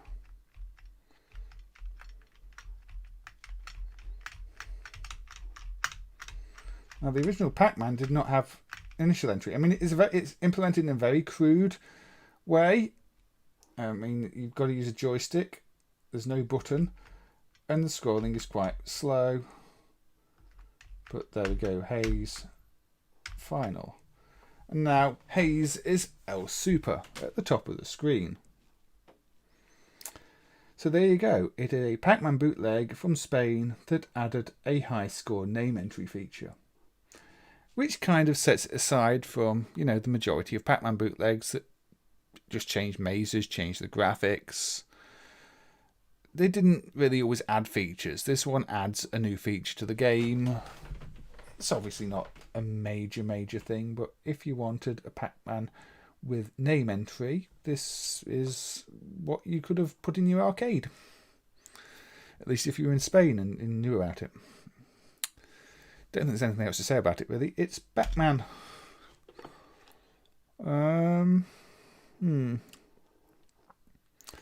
Are there any others that are essential in here to cover? We could have a look at a really bad hack of Battle Gallagher. Yeah, let's have a look at I don't understand why this exists, hack of Battle Gallagher. Called Li Shan Zung Thunder Deity Biography. Yeah, whatever. Gulf War 2 has some of the worst music ever, yes. Okay, shooting game, Thunder Deity Story. Thunder Deity Story.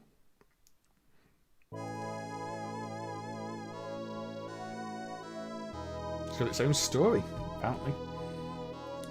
Hi, Marshall.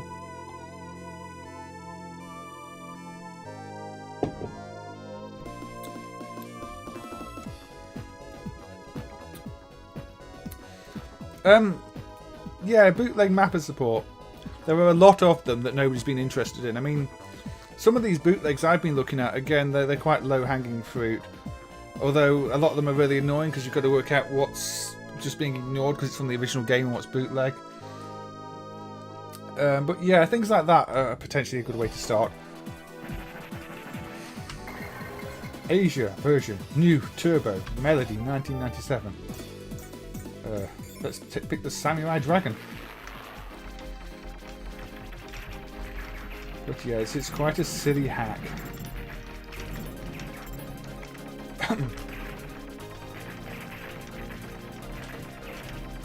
Yes, that's another similar hack to this man box, I believe. But for now, I'm playing this one. That was the other option, but I thought this one had a sillier title, so I picked this one.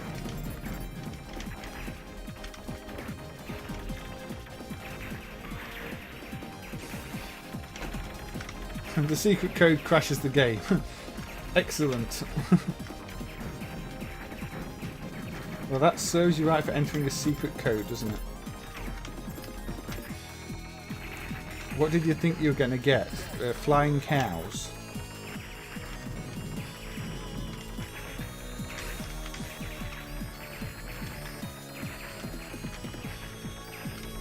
You like 1945 Part 2 more than the original? What does it offer over the original then? Because I thought it was quite similar to this in just terms of being a bit of a silly version.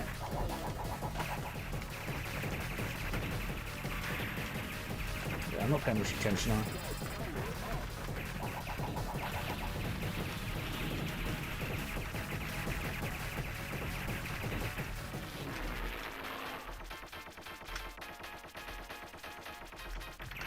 Yeah, the problem with NES emulation in MAME is that the base emulation lets it down a lot, so sometimes you'll hook up the mapper perfectly and things still won't work because the actual base emulation is problematic. That's what I was finding with a lot of the VT stuff, or the multi-games. It's like, well, the mapper's implemented, but it still doesn't work because it uses the PPU in a bad way, or, you know, APU raster timing nonsense. Well, yeah, there are definitely NES ones that can be fixed that way.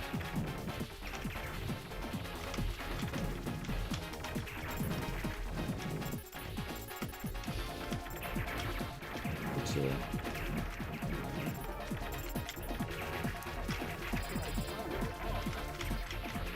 I don't know, a lot depends on level of knowledge. I mean, when I was looking at the badly emulated stuff in the previous stream, you know, if you happen to know your Mac inside out and your 68K inside out, you might know exactly how to fix that jigsaw puzzle game on the Mac. But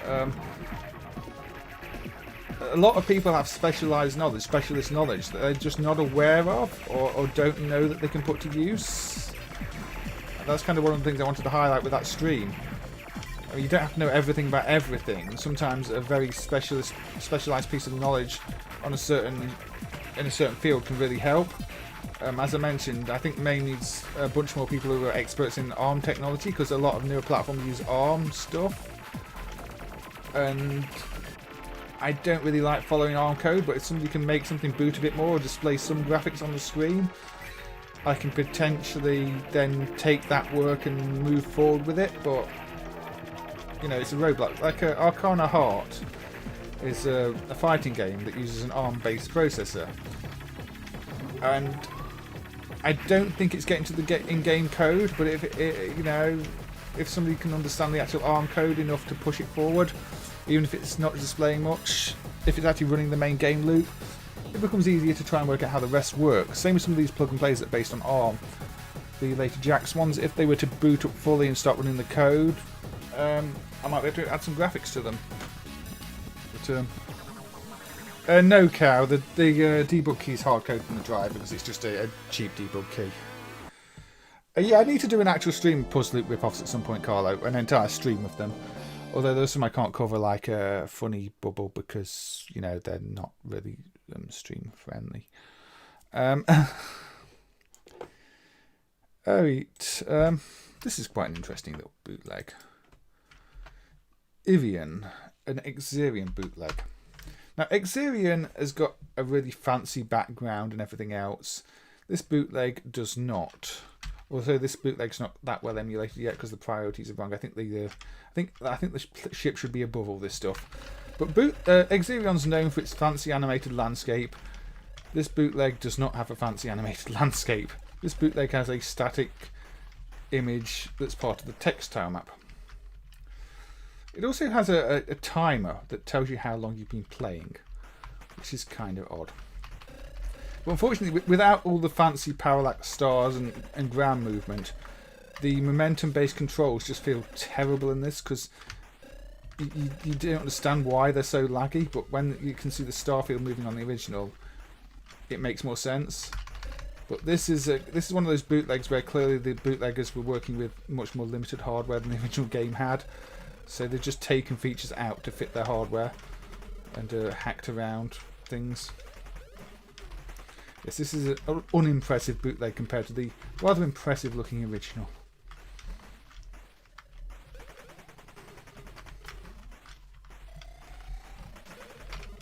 It really shows how much the fancy hardware this had adds to the game.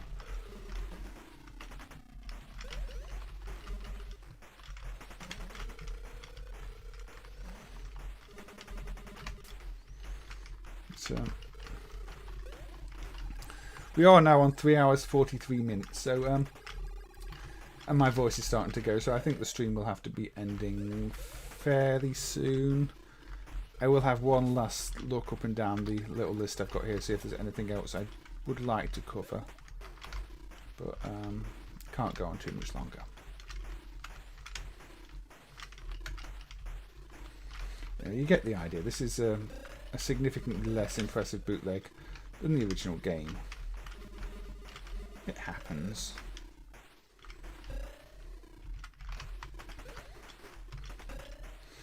Yeah, maybe we should look at SS Mission. Thinking about it. Yeah, I think the text layer that's on should probably just go behind everything in this version. I don't know. I don't think there are any reference shots given when the ROMs were submitted for this, so I don't actually know how it's meant to look. But it definitely doesn't try and animate the background, that is for sure. Right, okay. So I'm just going to go over my list. I did want to look at Get Star bootleg because of how buggy it was, but I'll cross that one off for now. Hyper Pac-Man bootleg was one I could have told a story about, but it's otherwise basically the same. Jump Kids is Tumble Pop.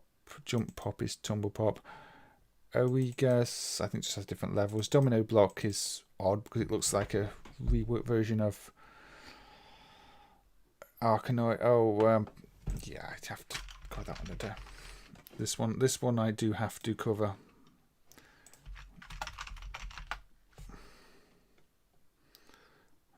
Yeah.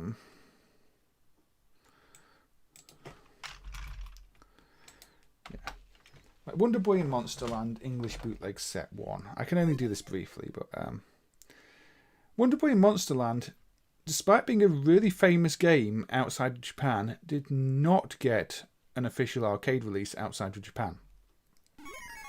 It was created, it exists, it eventually showed up on Wii Virtual Console.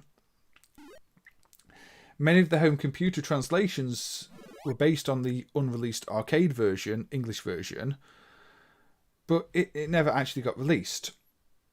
So what everybody outside of Japan got for Wonder Boy and Monsterland in the arcade were these unofficial translations with really bad English. 12 golds. Go in the shop. Oh, fighter, listen. Our country depends on you. Defeat dragon and let's regain peace. Get this sword and pill. So yeah, this translation is really rough in places. But this is the translation most people remember from the arcades because the official one didn't come out. I did forget to play Hook on the other stream, yes. I mean, there is a bootleg of Hook called Peter Pan, but I don't think it's that interesting, so I won't play that. I do forget things sometimes, unfortunately.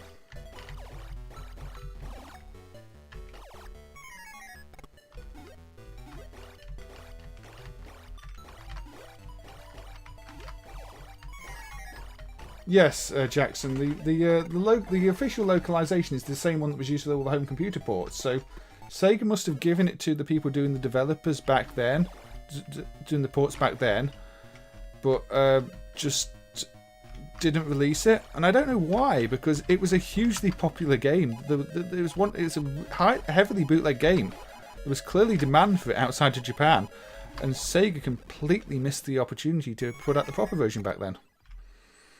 But it did eventually surface on the Virtual Console, and then that version was subsequently hacked to run on the arcade boards because, you know, people wanted a better translation on the arcade boards.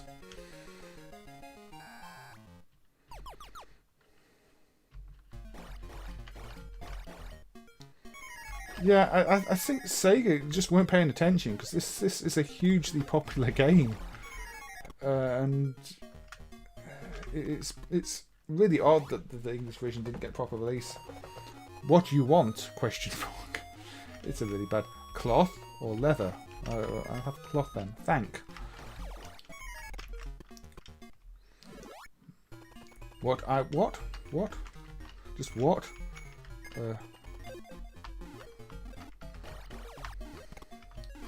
500 PTS. Welcome. What you want? Light or night? Light night. Light or night? Beware. I take neither light nor night because I'm poor. It is an oddly structured game for an arcade. Maybe that's why. Bomb or whirlwind. Beware. Maybe they just didn't think it was a good arcade design, but players did really like this one.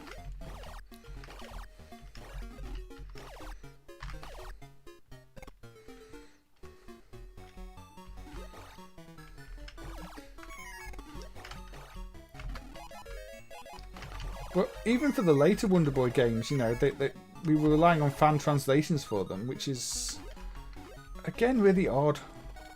Someone is there. And there are good translations of them now, but, you know, the later Mega Drive one had to be fan translated. Vampire. And again, that's despite Wonder Boy 3 on the Master System, Dragon's Trap, being hugely popular.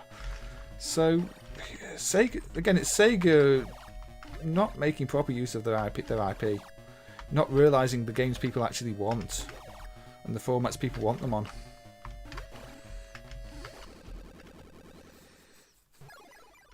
Oh, hey, Mr. Midas2K. Sorry, I mean, yeah, I don't usually do two streams on 2 consecutive days, but I decided to do one today.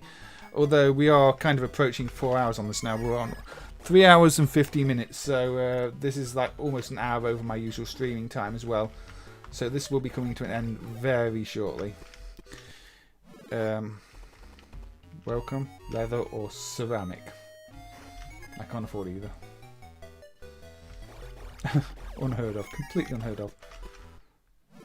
First aid. Next way. Cure. Care. Yeah, it's such a rough translation. But people loved it anyway. I mean, it shows you that there's a solid game here if it survives one of the worst English translations ever.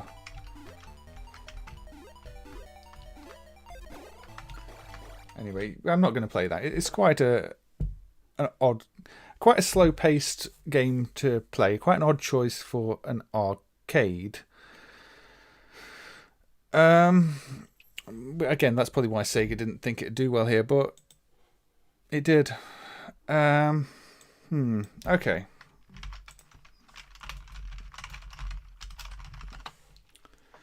Spin Kick is a Korean version of... Oh, thank you, Mr. Greenotu.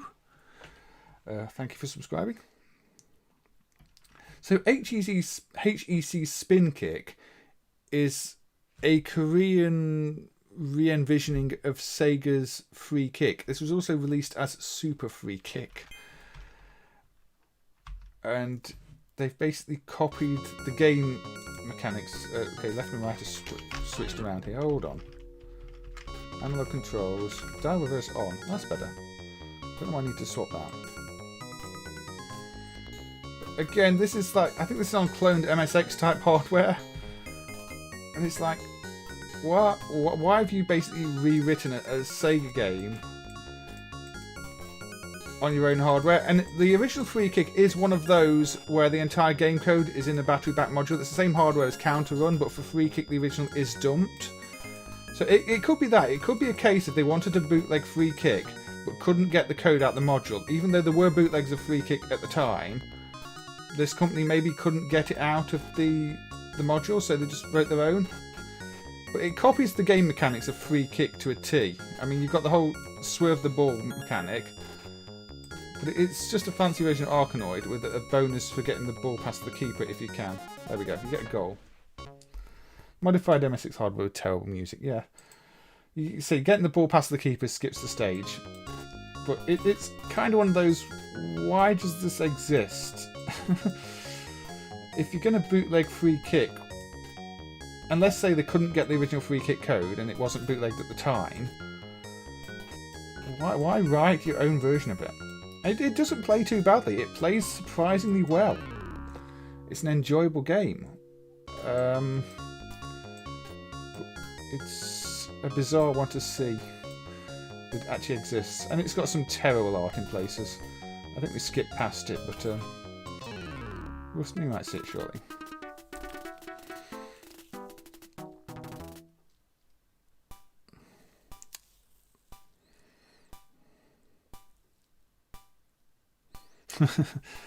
Did I know your secret fetish? Well, I do now. So HEC's Spin Kick. Speed through. There we go. That is terrifying. It's some kind of Superman with hollow eyes who actually knows. I don't think it has anything to do with the game either, which...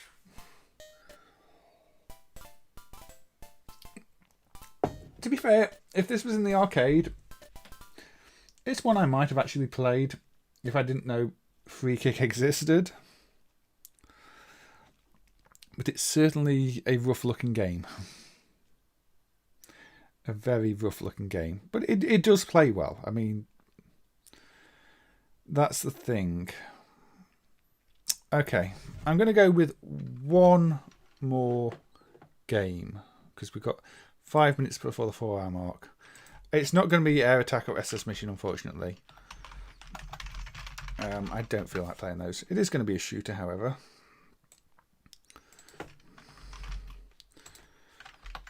We looked at USAAF Mustang earlier. This is Twin Action by Afaga in 1995. I think this is one of Afaga's first games, if not their first game. And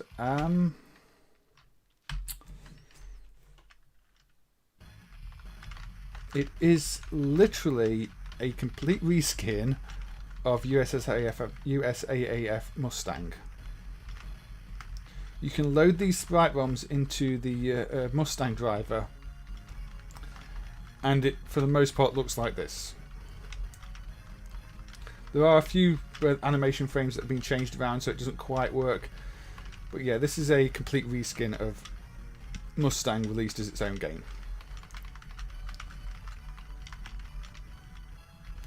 Those are Nick Cage's eyes after the bees. That is believable. Believable, even.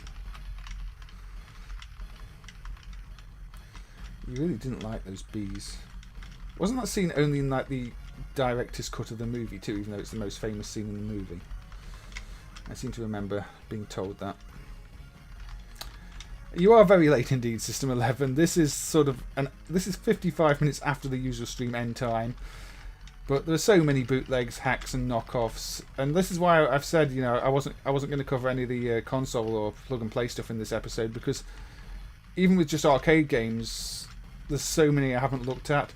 But yeah, this is one of those actually really well drawn and good looking bootlegs, even though it is really just Mustang. Everything about it is Mustang. See, this is the exact same boss pattern, just different graphics. You saw Dragon Ball. Yes. I did put Dragon Ball on, yes. I say Dragon Ball is one of the ones I emulated back in the day, so it was one of the first ones that came to mind, System 11. It is kind of terrible. I was terrible at it too, unfortunately, so we only saw the first level up to like the boss, and then I just died and get sent back, and I died again, and then I went, I think you've seen this. Yeah, I'm sure it's a treasured and rare and probably expensive PCB these days. I mean, it is one of those kind of so bad it's good things. It's one of those where, you know, when I'd hooked up the graphics and the title screen logo, I thought I must have the plain decoding in the wrong order or something, because the title logo is that ugly, but that is just the title logo. It's a special game, a special hack.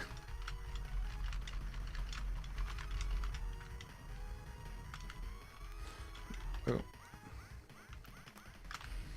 Yeah, the funny thing with this is, all of the other Africa games are basically cloned, copied NMK hardware. So the fact that, you know, what seems to be one of their first games is actually just a straight out bootleg of an NMK game with changed sprites and music, kind of shows the history of the company. You know, they obviously familiar with this hardware from hacking this up and bootlegging it, so when they started making their own boards, they ended up using this type of hardware, the NMK board, as the base. So all those other kind of awful NMK shooters, all cloned in away from, all the other Africa shooters are kind of cloned in away from the NMK hardware designs. Yeah, you mentioned that the other day, System 11. I'm definitely curious to see that one.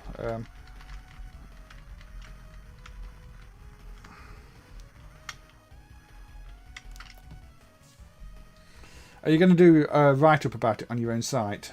Because I know you do sometimes do blog updates on your own site, don't you? And I think it'd be an interesting one to, you know, see a little bit about. And yeah, that's always handy if you've got two sets of ROMs and you can compare them. As long as it's not a case of like you've got two sets of ROMs for most of them and one is different, and then you assume that the other one's the same and it's not, and that's happened before.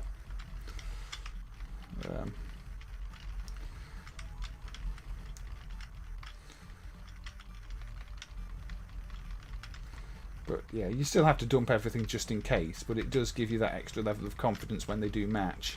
It's like Hyper Neo Geo carts, all the texture ROMs are on there 4 times, so you know, you've got a little bit of extra confidence, and if something goes wrong when dumping one of them, it's not the end of the world, although there's some of the other ROMs aren't duplicated like the program ROMs, so if something goes wrong dumping those, it is a problem.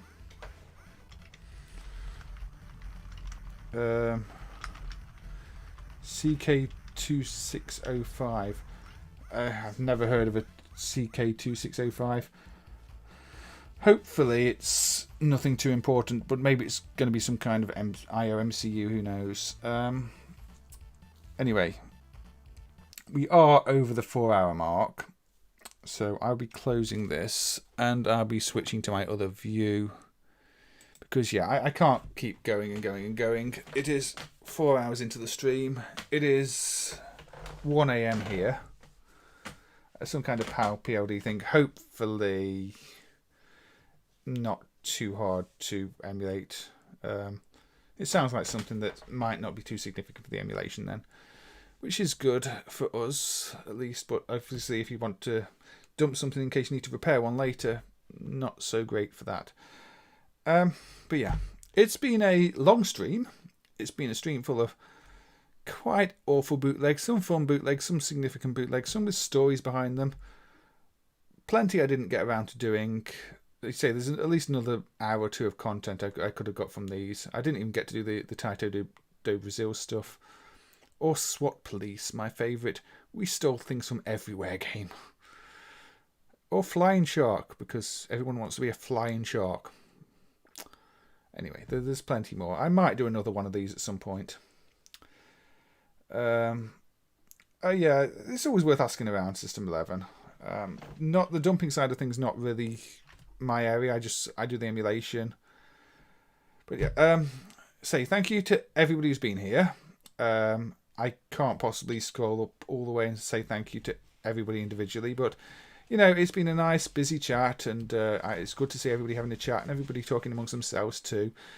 I think I caught most of the subscriptions this time. I think there was one I missed because I looked at the screen about 5 seconds too late and it was gone. But thank you to everybody who's subscribed, if you're lurking in the chat as well. You should be asking when the cow stream's going to be cow, because there will probably be a cow stream at some point with all the cow games. And anything I can tie to cows in any way. Yeah, I'll see you all another time, because I'm going to end the stream and just head off to bed now, I think, because I am shattered. So, it's good seeing you all, and I'll see you all another time. It probably won't be tomorrow, because that will be 3 days in a row, and that's a bit silly. So, I'm not sure when it'll be. I need to do some more preparation. But I will catch you when I catch you. Take care, everybody, and see you then.